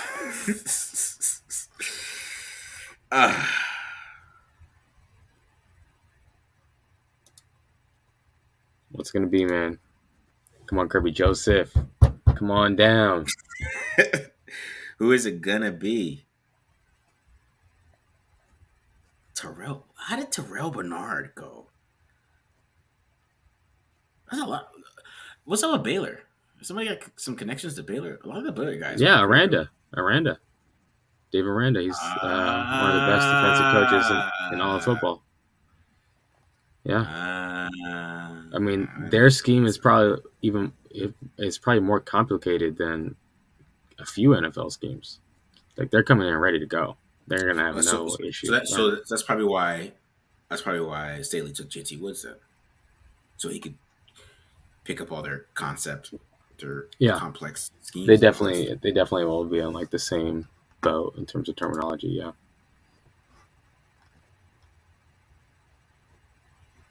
The way is over. Well, here we go. Do you guys want me to say it? You got it? Dylan Parham from Memphis. Did you talk about Dylan Parham? I did. I have talked about him a lot. Did you have him on the list then? I did not have him on the list because I didn't think he... Wow. Well, Andre James. Checkmate, sir. Well, woo, all right. So you watched Dylan Parham.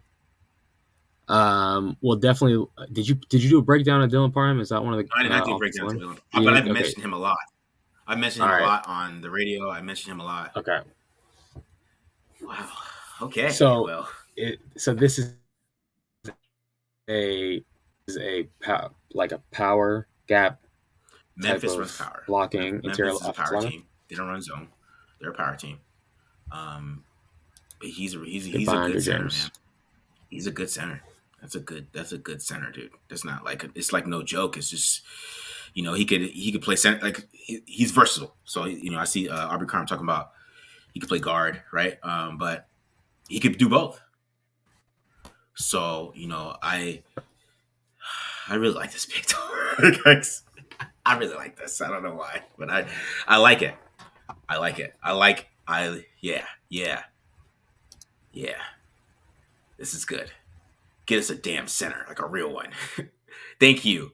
I appreciate this. I really do. See, yeah, Michael, I wouldn't say he's a zone guy because they don't run zone in Memphis.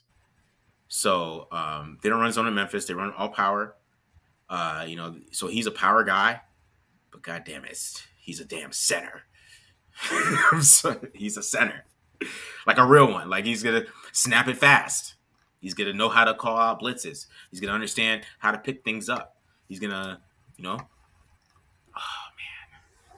yeah, So it's interesting. See what Alex said here. He didn't think they'd go Parham. Like I didn't think. That's why I didn't put Parham on here because the way that they didn't bring anybody in to challenge Andre James. I didn't know how much they were going to bring in the center. And then if they did, it would be later like Donovan West. Because Dylan Parham this is where he should go. This is where Dylan Parham should go as a center. Right here at 90. This is perfect position to take him. It's the best value you could take him at. God, I love this pick. I don't know why I do, but I love it. Okay. It's just while you gather your thoughts, your thoughts, here's what I'm going to say. Okay. Would you rather take the 9th or 10th? How many wide receivers have gone right now? 12 wide receivers? Would you rather 15, take bro. take the 15th best wide receiver or the second or third best center? And that's I think when you put it like that, a third round center is like a second round talent, right? A third round guard is like a second round talent because they're not going in the first. No, they're not. I mean, the Patriots took Cole Strange, but whatever. So, other than that, these guys, we're getting spammed again here. I got it. Okay. Go ahead. But other than that, like a guard and a center going in the third round, that's like you bring them in to start. Okay, right. Gabe Jackson comes in and starts. Right. Nick Martin, when he was at the Texans, second, third round center, came in and started immediately. Like a third round center is a day one starter. So yeah, I definitely think that's a lot of not only great value, but also like Andre James either is on the cutting block or on the trade block rather. I wouldn't say Andre James on the trade block because I mean when they cut his salary, they literally made him kind of like a backup to me. Like that's what I was like. Okay, they cut his salary. He's kind of has a backup salary. Okay. That's what I was like, okay, they might be doing something with James. But then they didn't bring anybody in. So I was like, okay, maybe they won't do anything with him. But man, yeah, bro, Parham, he's super legit. Like I'm super excited. I like it. I like it a lot. I really like it because yes, he was at the Senior Bowl. He had a great Senior Bowl, right? Legit, great player. Man, it's awesome. And if you guys want to see his run blocking ability, all you have to do is go watch like the last running backs that have all come out of Memphis. Yeah. And then watch Dylan Parham lead the way. Because all the running backs that come out of like the Gibsons, the Hendersons, all these guys are there while he was playing. Like all these guys that got drafted. Man. Ty said, yeah, he looked really good at the Senior Bowl. Like, you know what I'm saying? Like he looked really good at the Senior Bowl, bro. I mean, I've mentioned him a lot. I'm kind of mad I didn't put him on the board because I have mentioned him a lot. But I just didn't think that they would take somebody like him that early. Love it. But I'm happy. I'm happy. So, and I know James played better. I know he played better, but he just is not a natural center. He's going to play guard. Oh, is that what they're saying? Are you sure? Is that the who said that? Can he play guard? Who said that? I mean, I'm sure it means centers and guard. Usually center can play guard. Usually. Who said he's playing guard though? I mean, we're gonna find out. I don't think anything's off the table. They already said it with Leatherwood. You know, I don't think. Yeah. They said that he's gonna get a shot to play tackle and if guard, but I'm just. Raiders said guard. They're playing. He's a guard, huh? They're saying he's a guard. So, does that mean? What does that mean, though? That means Leatherwood's a tackle. I don't know. What does that mean? But you've seen. I swear he's a center. He's played center his whole career. Like he's a center. Oh, he's 4-year starter. He played center at the Senior Bowl. That's what it was. He played center the whole Senior Bowl, which means he's a center. Right? Why would you? Yeah. Interesting. Do you think he's a center? That's what it was. He played guard. Yeah, played guard. I remember that now. But yeah, he's a good player, bro. But that's the versatility. Here we go, guys. What we talked about, right? Versatility.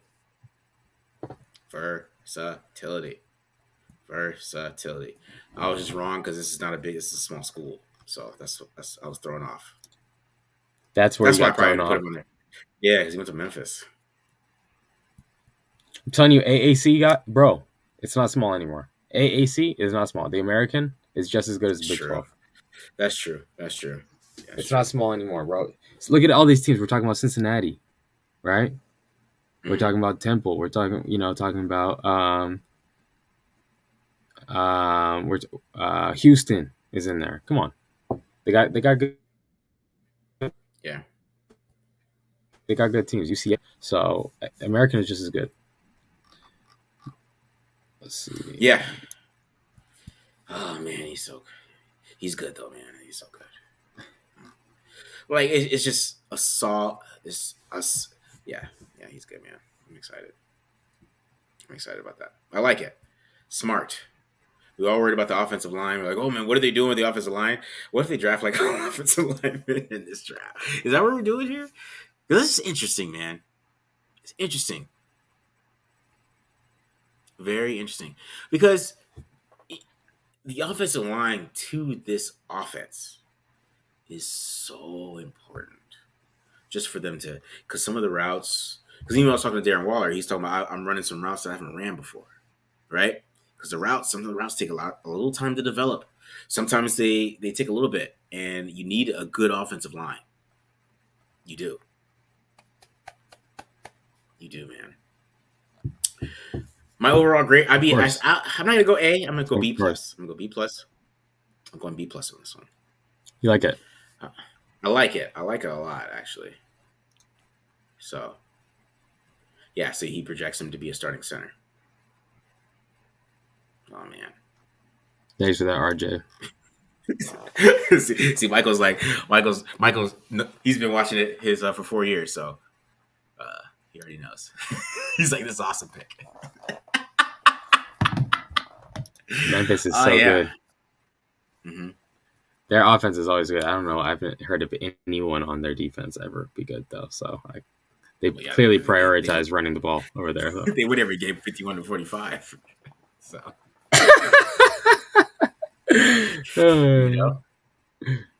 But yeah, man. Yeah, they run the clock out.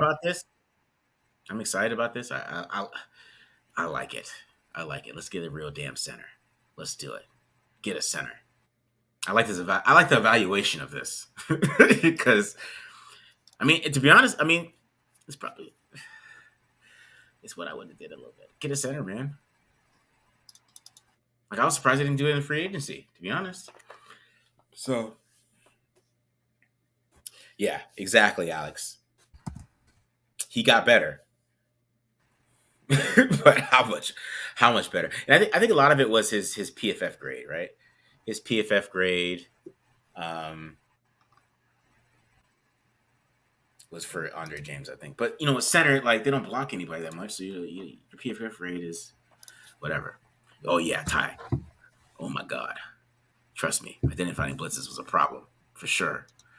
For everyone. I mean, it messed up a lot of drives.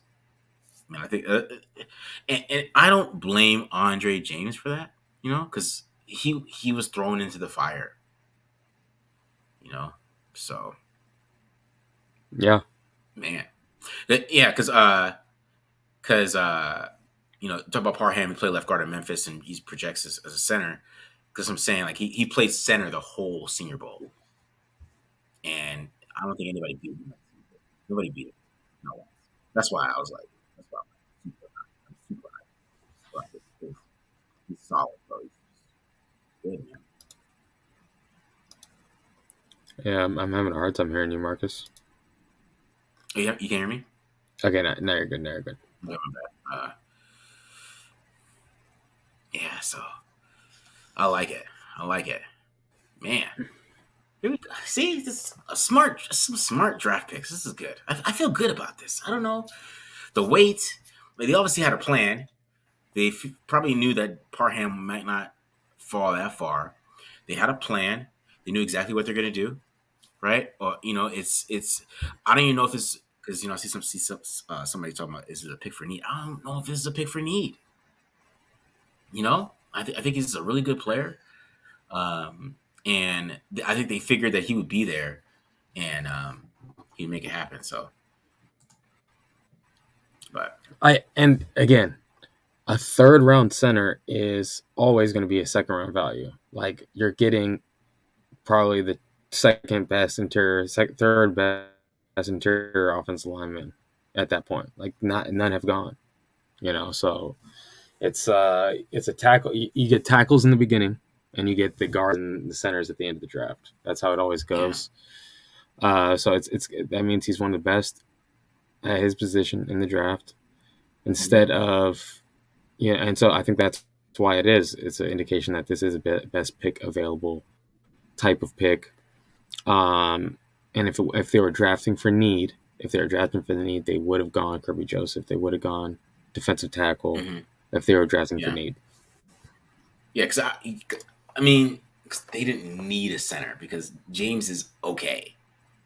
Yeah, he didn't play center in college. He played center the whole Senior Bowl. That's why I was like, he played center the whole Senior Bowl.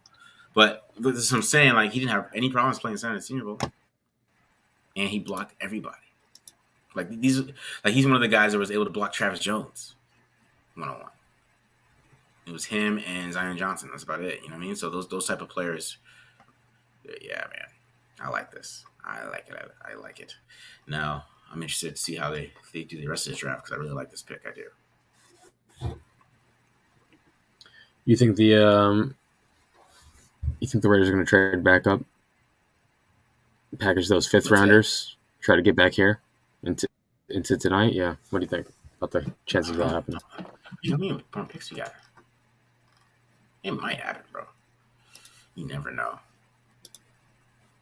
Depends on her. Raiders have a fourth round pick, 126, and they have 164, 165, and 169.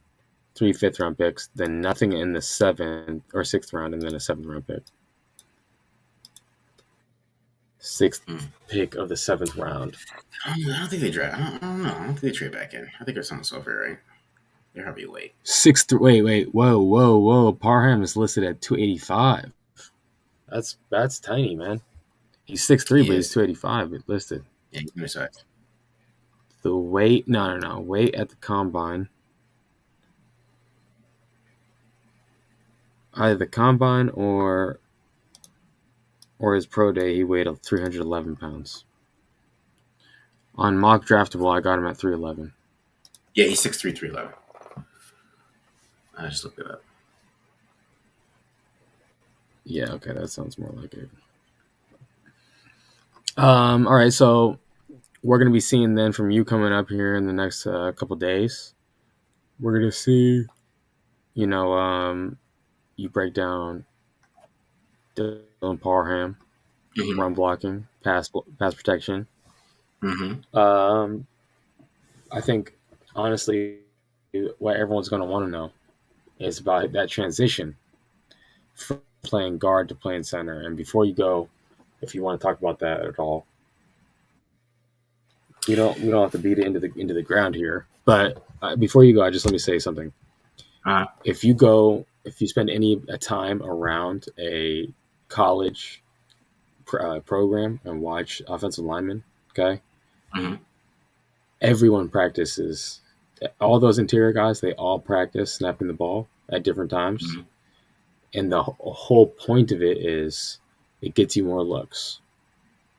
So it's not even, we need you as an emergency center. They all practice it just in case it comes at the time. You know what I'm saying? Like they get a shot in the NFL, but it's to play center. They can't be like, this is the first time I'm ever snapping the ball, right? Yeah. So this might, even though he played guard and now he's switching to center, it's probably not as like out of left field as you might think. Yeah, and I would say, a lot of centers can play guard and a lot of guards can play center. Like that's kind of how it works with the interior, because I feel like when you snap the ball, I mean, the defense tackle is just as quickly on you from both positions. So you have to get your hands up as quick as possible. It's the same kind of set. It's not like playing tackle and moving inside, It's kind of the same condensed area. So you're able to get your hands up just as quick. It's kind of the same process. As a center, you got to get your hands up. You got to snap and get your hands up a little quicker, but you're still used to that as a guard because, the defensive tackle, he's right on you. It's not like he's going to, make a move or try to like do what defensive ends do or try to make a speed rush. He's coming right on you, right? So that's why it's kind of similar and why the transition is kind of easy. And that's what I was saying about him at the Senior Bowl, is that he held his own the whole time. Right. Can we talk about how Ty Davis Price just went over like Isaiah Spiller and Damian Pierce? Is he a back? Ty Davis Price? Back. Yeah, LSU. He was at Niners. I mean, I'm not going to tell Shanahan, but whatever. He did draft Jordan Williams, so. Yeah, that's true. If Shanahan likes him, there's probably something there. Maybe. So, Panthers took Matt Corral. Okay. I think that interesting. Some of these quarterback pieces are starting to fall here. Malik Willis, Matt Corral. Matt Corral was your fourth rated quarterback, right? No, he's not. Oh, he wasn't. That's Sam Howell. No, that's Sam. Sam Howell. Sam Howell. I think. Never mind. I think Sam Howell was your fourth. Yeah. Yeah, I would never take Matt Corral over Sam Howell. Never.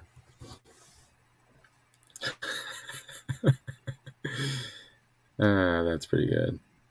No, Matt Corral had a wide open guy that was schemed wide open, and he almost missed him. And like the guy had to turn around and catch. Yeah. After that, I was like, man, you are. He literally stopped me from doing my quarterback charting, man. I was. He ruined it for me. So I'm not a big fan. Not a fan of Matt Corral. I'm not a fan. Yeah, but Ty Davis Price, man, really?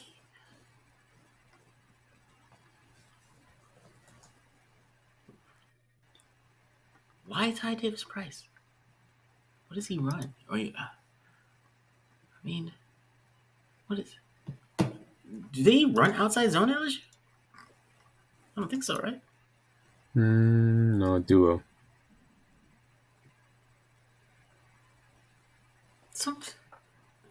They're inside zone duo team. Yeah. Leatherwood back at tackle. I think so. I think Leatherwood's going back at tackle. Yeah, I think they've been like saying that, like they've been throwing hints at that. Oh, you seen the video? The little snippet of Mayweather. Yeah, that he's gonna come back. He's gonna be right. Duke is he's like the foremost offensive line technician. Yeah, man. I just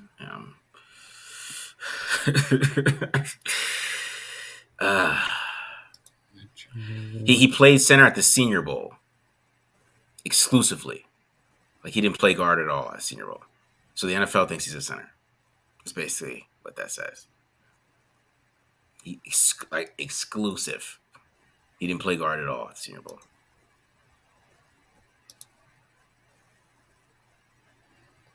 All right, so let's go through the AFC West draft so far. I'm going to start you off with the Broncos. Okay. Round 2, pick 64 overall, Nick Bonito, linebacker from Oklahoma, 6'3", 240.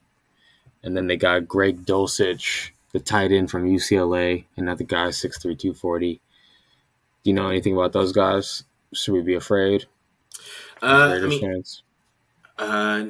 Nick Bonito, I mean, he has some decent tape, but I wouldn't. I mean, I think where they took him is a good value.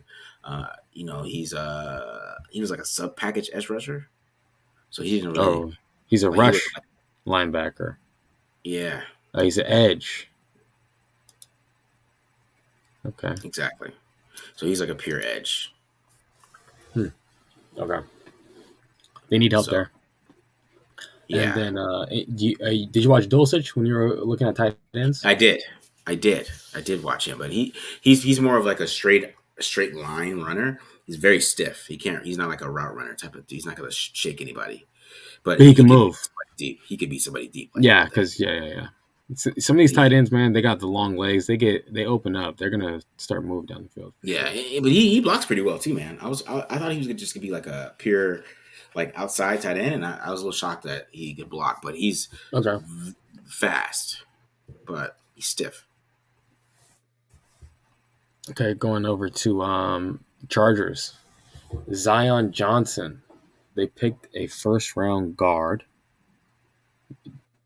Did you watch Zion Johnson? Do you know anything about this guy? Zion Johnson's a stud, bro. That was awesome pick. He's a stud. So I'm not gonna get that. All right. So Zion Johnson, stud, interior. There's really no way to explain it. Stud. he's gonna be stud. Okay, stud, offensive lineman. Yeah. All right. And then, so we should be afraid of that, Raiders. 100%. Yeah, he's Raiders stud. fans. He's stud. 100%. But then they got JT Woods. I think it's I'll just touch on it briefly. Is he going to beat Nazir Adderley out as a cover safety? No. Is he going to beat Derwin James out as like this joker, deploy him anywhere safety? No. So he's a sub package guy at best. Probably just a special teams player. I had him as a 5th round value, so I'm not too worried about that one. Yeah. Chiefs. Trent McDuffie, round 1, and George Karlaftis, round 1. Okay. Sky Moore, round 2, and then Brian Cook, Cincinnati Bearcats safety. I'll just real quick touch on, because I watched McDuffie and Brian Cook. So Trent McDuffie, if it was any other team, I would say I don't like Trent McDuffie, and I would say all the usual things that I have to say about Trent McDuffie being a 5'10", 185-pound corner, just like, come on.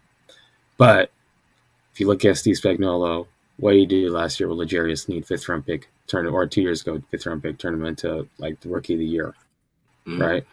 Travarius Ward, undrafted free agent. Like, you just go down the list, and he's gotten a lot more out of guys than their draft stock. So he probably has a lot to work with Trent McDuffie. Trent McDuffie can really move. He's a fantastic mover. I just wonder how physical he can be. He also played a technique that you don't play in the NFL, bailing from press and giving the wide receiver your back. It just does not happen in the NFL like that. So it's a bit of a projection for me. But if anyone can make me look bad, make me look like an idiot, it's going to be Steve Spagnuolo. And then Brian Cook. I'm actually not a fan of Brian Cook either. I watched Brian Cook. A lot of people told me to because of Cincinnati. You go and you watch Ahmad Gardner. I couldn't put really a finger on what Brian Cook was good at. I think it's clear that he's smart, but his technique isn't great. He's kind of slight. At least watching him, he's pretty skinny on film. It says he's listed as 210, but I'd be surprised if he weighed over 200 pounds when he was playing at Cincinnati. I think he does a solid job of staying on top of things, I guess. Maybe you won't get beat deep, but I didn't see great ball production. I didn't see a guy who's like a rangy safety who makes plays all over the field. Mm-hmm. We'll see. They also have, again, Justin Reed and Juan Thornhill. So what is Brian Cook going to do? Again, another sub-package guy. So I think, that he seems like more like a special teams player early on in his career. Kirby Joseph just went to the Lions. Ooh, Lions had a good draft. Kind of. What about Karlaftis and Sky Moore for the Chiefs? Karlaftis is right now. He's a good pass rusher, great explosive. He's very explosive. So he gets off the ball really, really, really fast. Great upfield burst. He has a crazy long arm, powerful guy. So he's very powerful, long arm, explosive. He just doesn't have a bend. He doesn't have a lot of bend. He doesn't have a lot of pass rush moves. So it's gonna be interesting to see how he develops at the second level. But he's a dog, and he is powerful. He's a powerful guy, an explosive guy. But he had his problems with Falele. So, but all right. Yeah.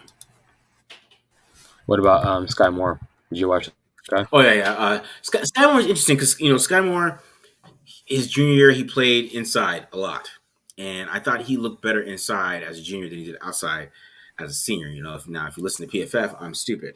He's awesome no matter where he is.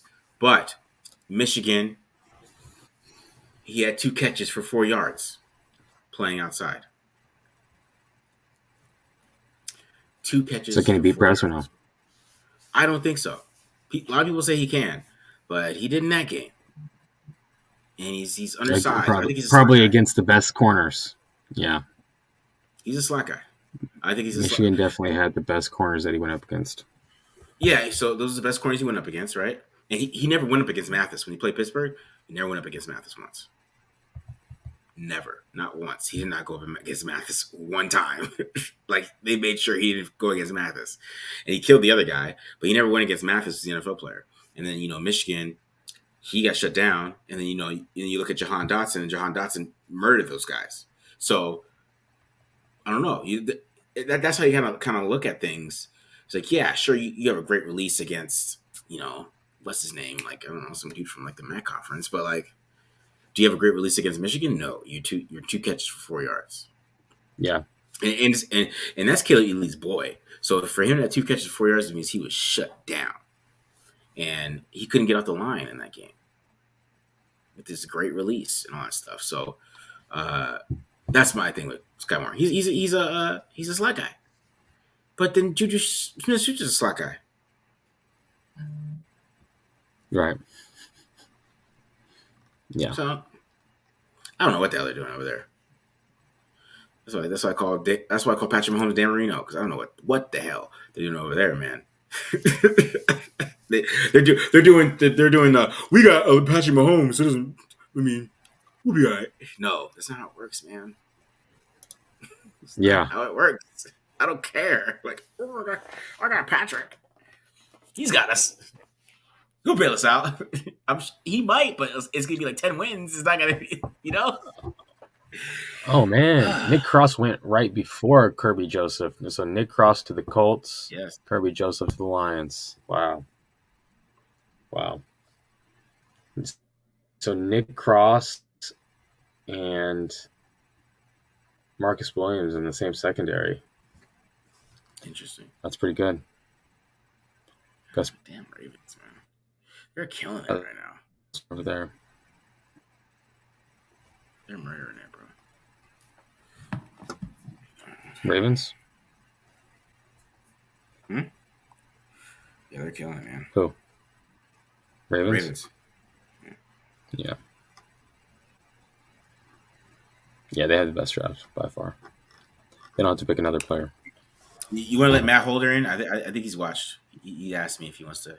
I might let him. You want to? Oh, okay. Here, I'll send him the invite.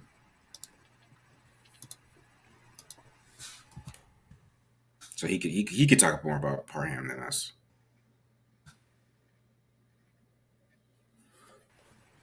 All right, cool. Yeah, he gives people some more perspective.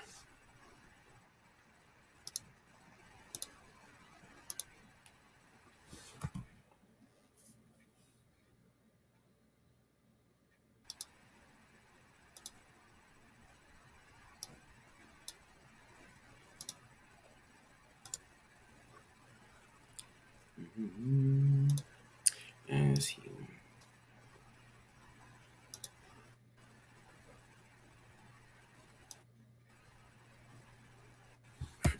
My brother's text me and said nobody won the Khalil Mack trade.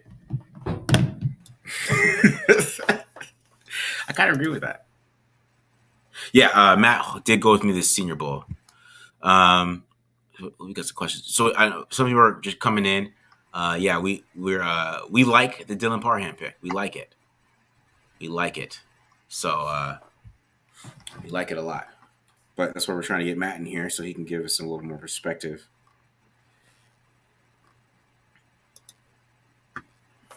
Where is he? Is he getting the link? Is he getting? Yeah, I just sent it to him. Okay. All right, so yeah, I like the idea also of getting offensive linemen. I think they have better hit rates in the NFL drafting offensive linemen generally. Mm-hmm. Obviously you gotta score points, and you need to keep your quarterback clean and all that. So yeah, I'm a big fan of grabbing offensive linemen at this stage for sure.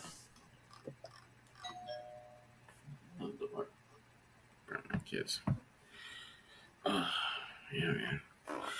Yeah, because I think Matt can give us a little more perspective on Parham.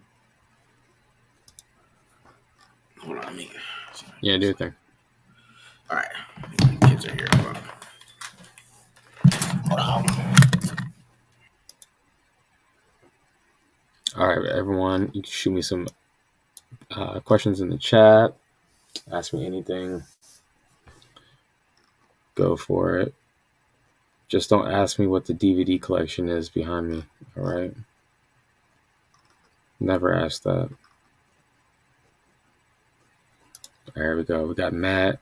What's up, man? What's up, man? How we doing? Are we live right now? Yeah, we're live, bro. We're live, Matt. I've been live for 3 hours, bro. What are you talking about? I just pulled the counter on there. I'm like, jam. Like, I didn't realize that you guys were going on. What's up, man? How you feeling?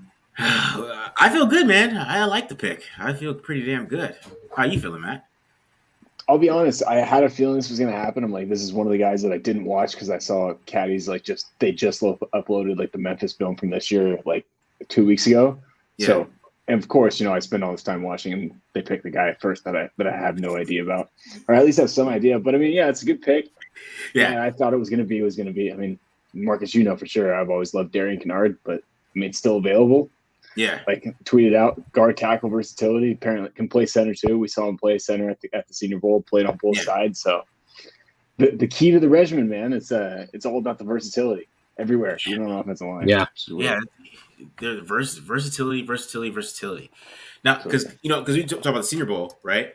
I mean, he played center like the whole Senior Bowl. So that's why I was like, you draft him. Like, so let me ask you this, Matt. What do you think this means for Andre James? I mean, I'll be honest. Like, I've been the opposite of you. You've obviously been the anti-James, the anti-Andre James all offseason. I kind of been a little bit more of a supporter. But I mean, I feel like more than anything, it's going to be a play for like them to give them flexibility. Like, okay, they can start training camp out to see who's the better tackle between him and Leatherwood, right? I have a feeling he'll probably play guard. Maybe they'll put Good on the left. I don't know. Maybe they'll have a competition a little bit with Simpson and try Leatherwood out at right tackle. But it is interesting. I had a feeling they were going to go for a guy that has experience playing both spots, just to give him a little bit more of a rotation, which is weird to think of with the offensive line. Not exactly the position. That's why I was thinking Cade Mays, because Cade Mays played right guard, right tackle, and that type of versatility that he has. Yeah.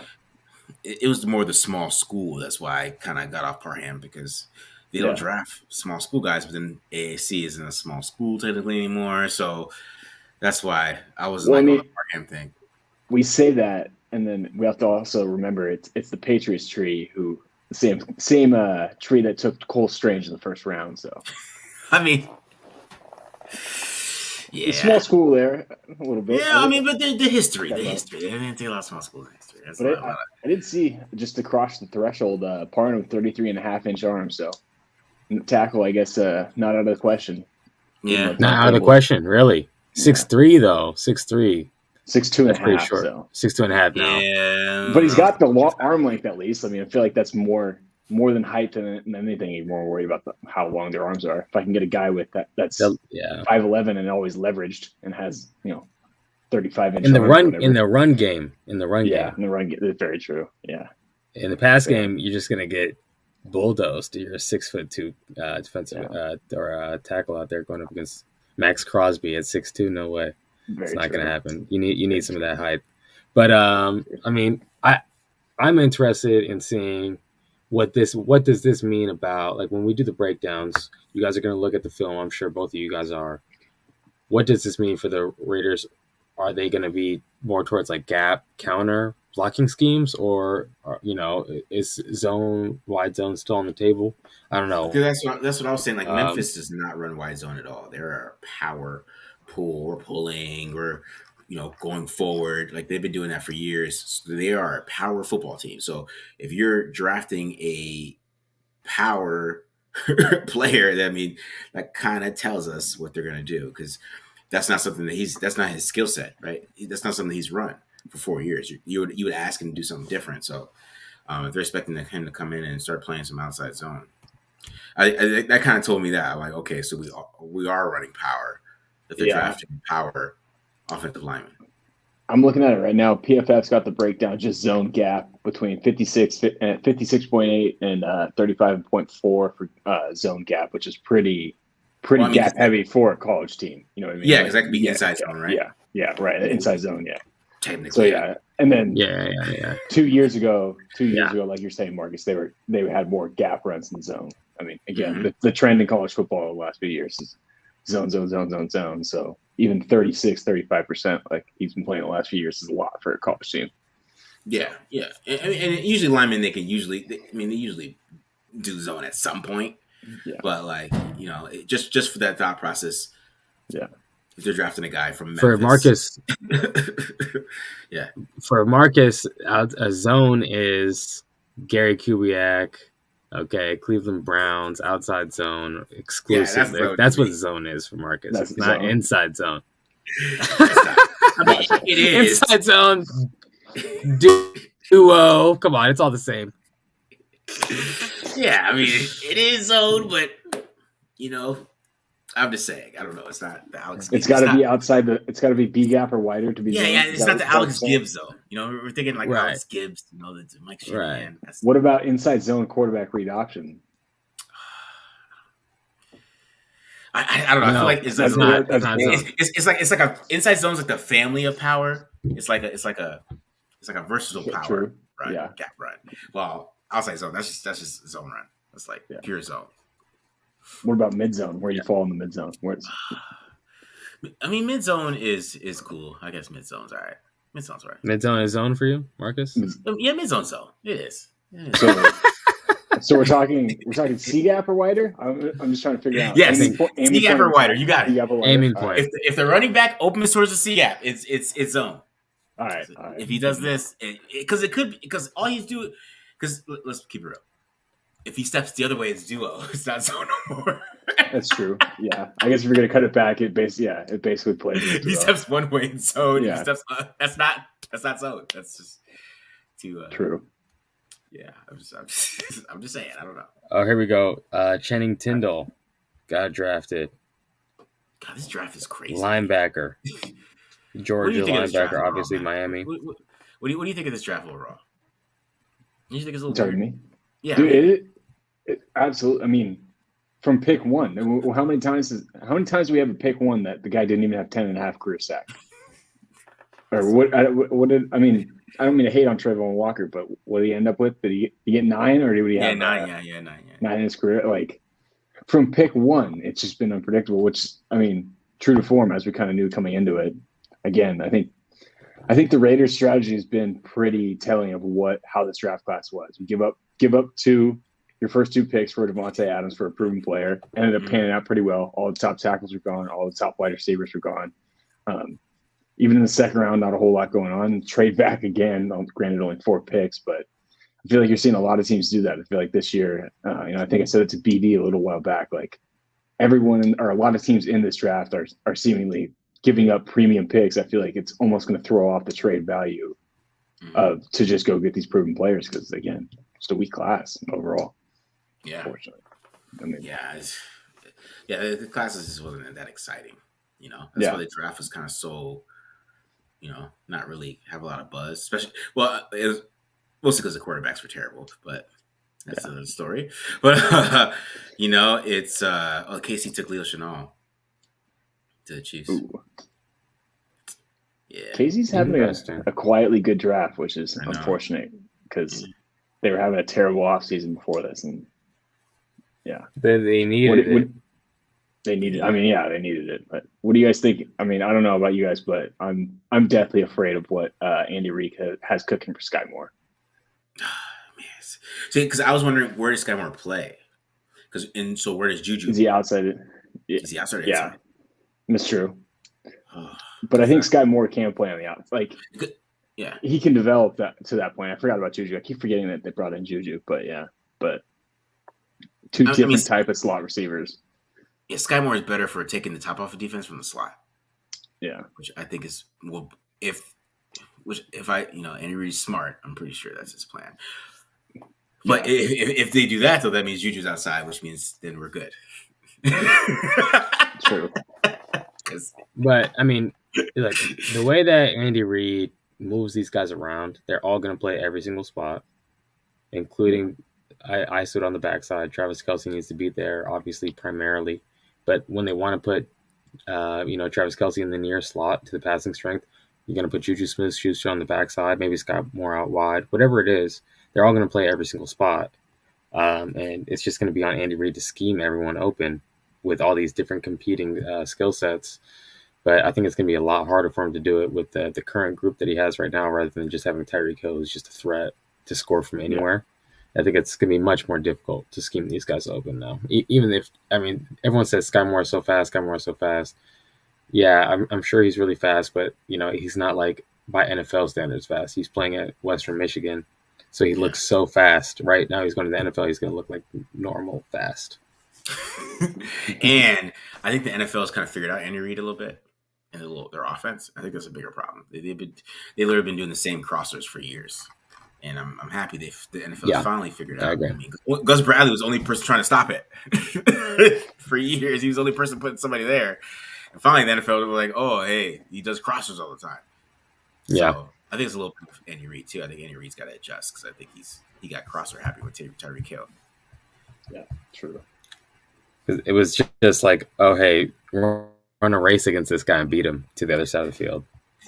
That's basically No scheme happening. Yeah, not going to work. Pure crossers. So, it's not going to work anymore. So, I don't know. It's going to be interesting to see this AFC West, man. I still think it's a little overrated. I think we're just so hyped about quarterbacks that the talent on the teams aren't that, out there. Like, oh my God, they're dominant teams. Like, I don't believe that. Like, I don't believe the Chargers have a dominant team right now. Like, so it's gonna be interesting to see how this AFC West rounds up, man. I don't know. I feel like it's gonna be one hell of a division. Like, I feel it'll be a hell of a division. Yeah. I just don't know if they're gonna be like this super, like, I don't know, that the hype is about, because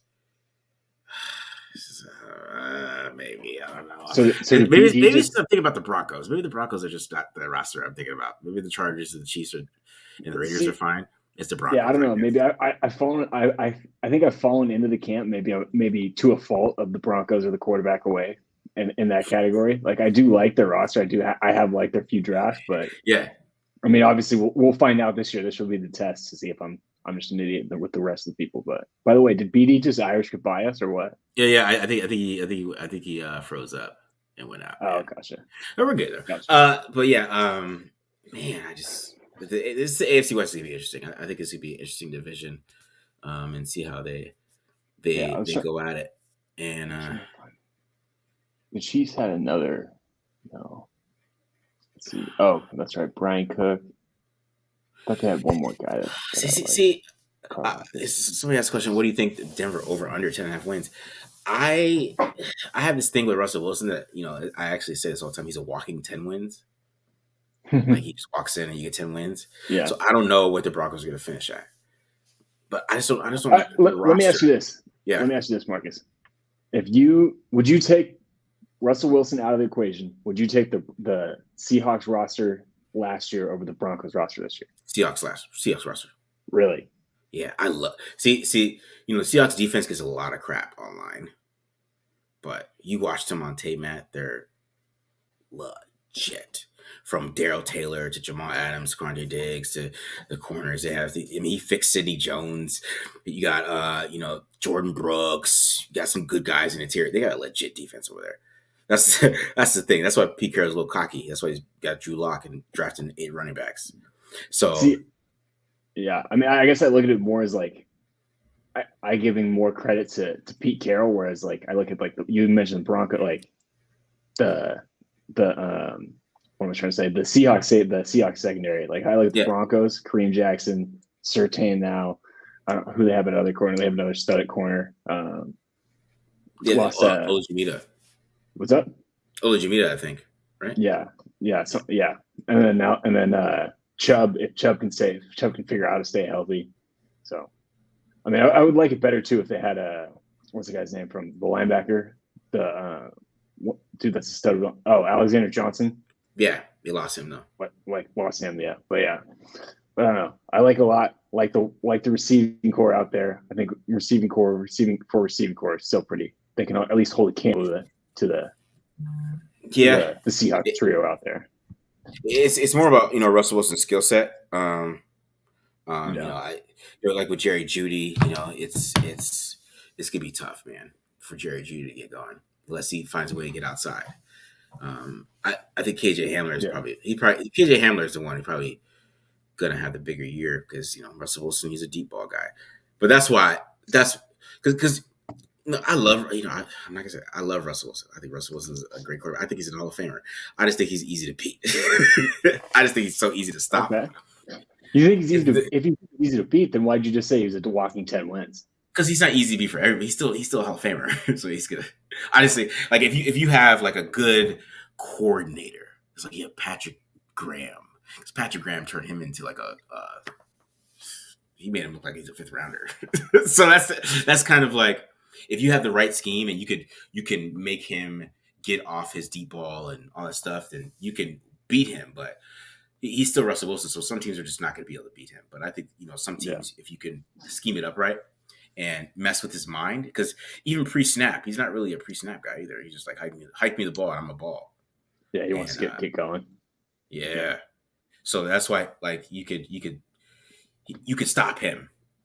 You can change the picture on him a little bit. Exactly, you could stop him. That's like he can get to the point where he's unstoppable, but he's been stopped a lot. Let's say that he's not like but I still think he's a Hall of Famer. I think he's a little underrated in that point with his career, but as a quarterback, I think he can.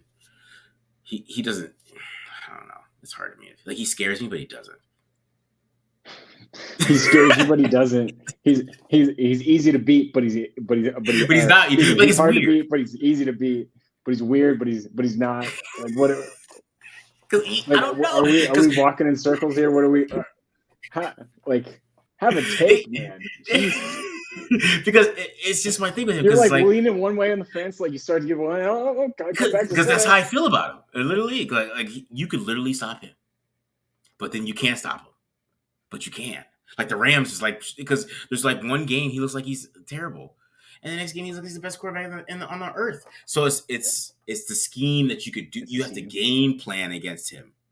And that's why I like Patrick Graham. And that's why I thought he was crazy. I don't know, like why would you go play Patrick Graham and Brandon Staley again after they put you like on a bad stretch. Like your worst stretch of your career was against those two guys. Like you had to play them twice and play Patrick Graham. And it was like his worst 3 games of his career. So I was like, why would you come here? Because have you seen what's going on in Seattle? I don't know. Like, I mean, it's a little bit like I feel like he's just a little cocky. That's all. I think he's a little full of himself. You know. Yeah, we can see. We'll see. Cover 3 guys. They play single high against you, man. It's like that's what you like. Yeah, my bad. You're good. No, but anyway, what are we thinking about? What we think about the Chargers? I can't even remember who they picked. Oh, Zion Johnson. Who else they take? I feel like they haven't picked for a while, right? Because they gave up the second for Khalil. Yeah, I feel like that's about it. I don't know who they. Yeah, they got Zion, and they took JT Woods, bro. They took JT Woods. That's right. Very, very much a tool. This is also very much a toolsy draft. Yeah, like I feel like the guys that like Trayvon Walker, what we were just talking about, where it's like they don't have the numbers, they don't have the production, that didn't show as much in college, but if they have the traits, they're flying off the boards because, like you said, I mean, JT Woods, guy that runs a 4.3 but has problems with his angles, his safety.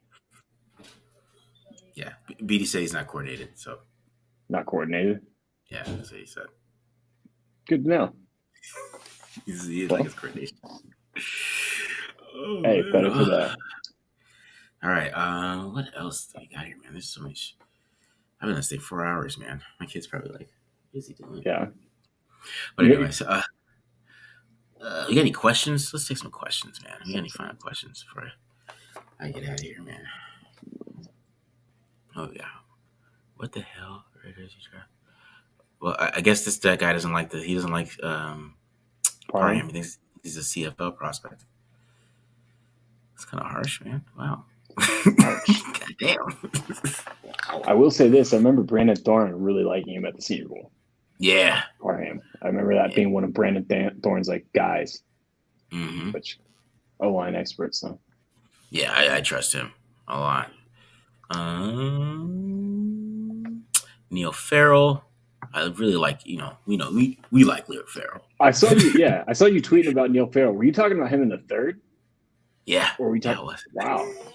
You're higher than I am. I thought he was more of a 4th round guy, but 1 round, not that big of a deal. But yeah, I mean, if they're going to go with a defensive tackle, now that they unfortunately missed out on Travis Jones, which had a unsuspecting slide, he's probably your next best guy that can do a little bit of both, a little bit of 2-gapping, a little bit of 1-gapping, has an unreal get off. I think I posted one still when I did his report where literally everybody's in his stance and he's making contact with the offensive lineman already. I mean, we saw that at the Senior Bowl too. That's what one of his calling cards. So I would like him a lot. And I mean, just a matter of if he can turn that pass rush upside into production.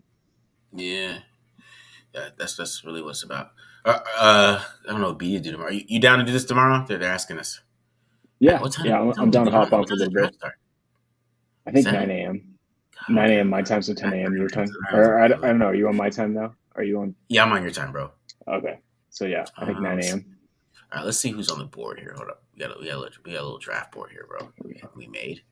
Who we got left? So yeah, Kate Mays. Chanel's gone. I got Damian Pierce and Isaiah Spiller, which I'm a little shocked that Spiller fell this far. A little bit, but I feel like how many running backs have gone? Like the dude from LSU went before Pierce and Spiller. Yeah, that was true. Not many, but yeah, that one was kind of a shock to see before Spiller. Right. Robinson was off too. Brian Robinson went already? Yeah, Ryan Robinson went to Washington. Wow. Yeah. Okay. Well, I mean, I'll take Damian Pierce in the 4th. So I don't know. I don't know about anyone else, but yeah, that's pretty. I'm a little shocked about Isaiah Spiller because he has so much production in the SEC. That shocks me a little bit, to be honest. Yeah. All these guys are except Kennard. We still got Kennard at 10. I think is he the highest ranked player besides the running backs? I think Kennard? no, because you had a couple guys in 1 through 5. You had 1 through 5. Yeah, they're running backs, doesn't count. Yeah. Okay. Yeah, they don't matter. All right. Especially the way this draft's going, I feel like it's changed that. Darian Kennard, and then we got Farrell. Joseph is gone. Emerson's gone. Mathis West is gone. still available. Donovan West, but they took Parham, so yeah, probably off the board. That's off, right? So far, we're looking at Farrell and who were we just talking about? Kennard, maybe. Yeah. Kennard. Yeah, I don't know about Kennard anymore. We'll see. Ooh. Man, where's 20 at? Where's 1 to 20? I thought I had 20. I don't know where's that at. But yeah, man, there's nobody really left. I mean, a lot. I think Neil Farrell's a good pick. I think that any of the running backs, I still feel like they're taking a running back. I mean, you don't take Josh Jacobs. You don't reject his 5th-year option without a plan, in my opinion. Yeah, I think. I mean, maybe now that they picked up another pick, I feel like that'd be definitely like another option. But they just have 4 right now that can you know what I mean? Like, I know we don't want to draft for immediate need, especially with Jacobs Jacobs now being a free agent in the offseason and Kenyon Drake. But it's hard for me when it's like they could probably use a corner more than that. Yeah. Tyreek Woolen's still on the board, right? Yeah, he's still available, right? Kind of a little bit of surprise. So, I mean, I guess now that they have that extra 5th-round pick and they have 3 picks within 5 of each other now, 164 to 169. Maybe they spend 1 on a running back. Josh McDaniel's got to get another pass catcher out of the backfield. So, yeah, but I mean, the best ones already went. Like I feel like Rashad White went ahead of. He's gone already. Yeah, Rashad White. Mm-hmm. He's gone too. Damn. So, you know, it kind of lets us know what the NFL is looking for in running backs now because Spiller didn't catch that many passes, and neither did Pierce. Pearson catches a big pass. Where's Pierce from again? Florida. That's right. Damian Pierce. There's Donovan Pierce from like FIU. I think he's at the Senior Bowl, but Damian Pierce, he's a great runner, but you know he's not really He's not a pass catcher. He's not a pass catcher. Gotcha. But he's the exact same size as like Noshawn Moreno and and Damian Harris and all those guys. So that's why I think they're Spiller too. I think they're looking at him, and that's what like Zamir White too. That would be more the 5th-round guys. Like if they're taking like Zamir White, but let's see. No. What any prospects on now that he's available or now he's going to be a day 3 pick, Sam Howell? See, I had Sam Howell on the board, man. I thought they might, I'd take him as a backup quarterback because the Raiders need one. I would too. I like Howell a lot. I liked him a lot going into this draft. I mean, in comparison to the other quarterbacks, let me preface this by saying that I liked Sam Howell a lot, and I mean, they could get. I'm not huge on drafting a backup quarterback now that they have the great Nick Mullins out there, and I feel like they could probably get away with him for at least a year. But you can get a guy like Howell too that maybe you can flip to a team that gets a little panicky if you can play well in the preseason or some limited action or something like that. Or worst case, if something does happen to Derek, you have a dude that in the summer was potentially a 1st-round pick. Yeah, maybe if he's still around. Maybe. So we'll see. I don't know.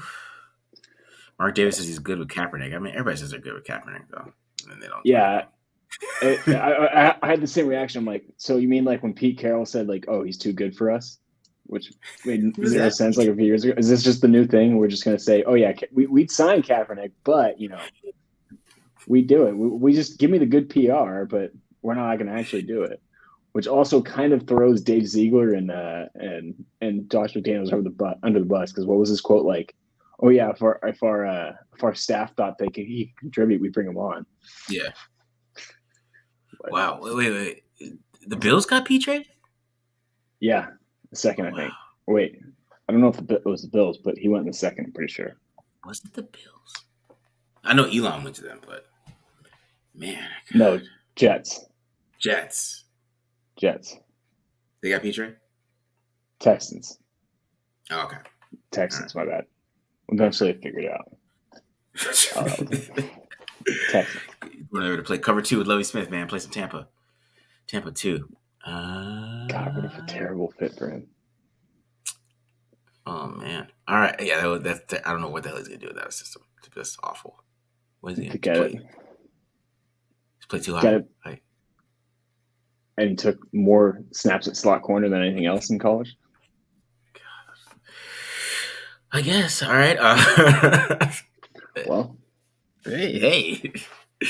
All right, man. Any other thoughts, man? Because I gotta get out of here, man. I'm in on this 4 hours. I gotta mix this down and post it up. I gotta figure out what to mix down. I can't put a 4-hour podcast up.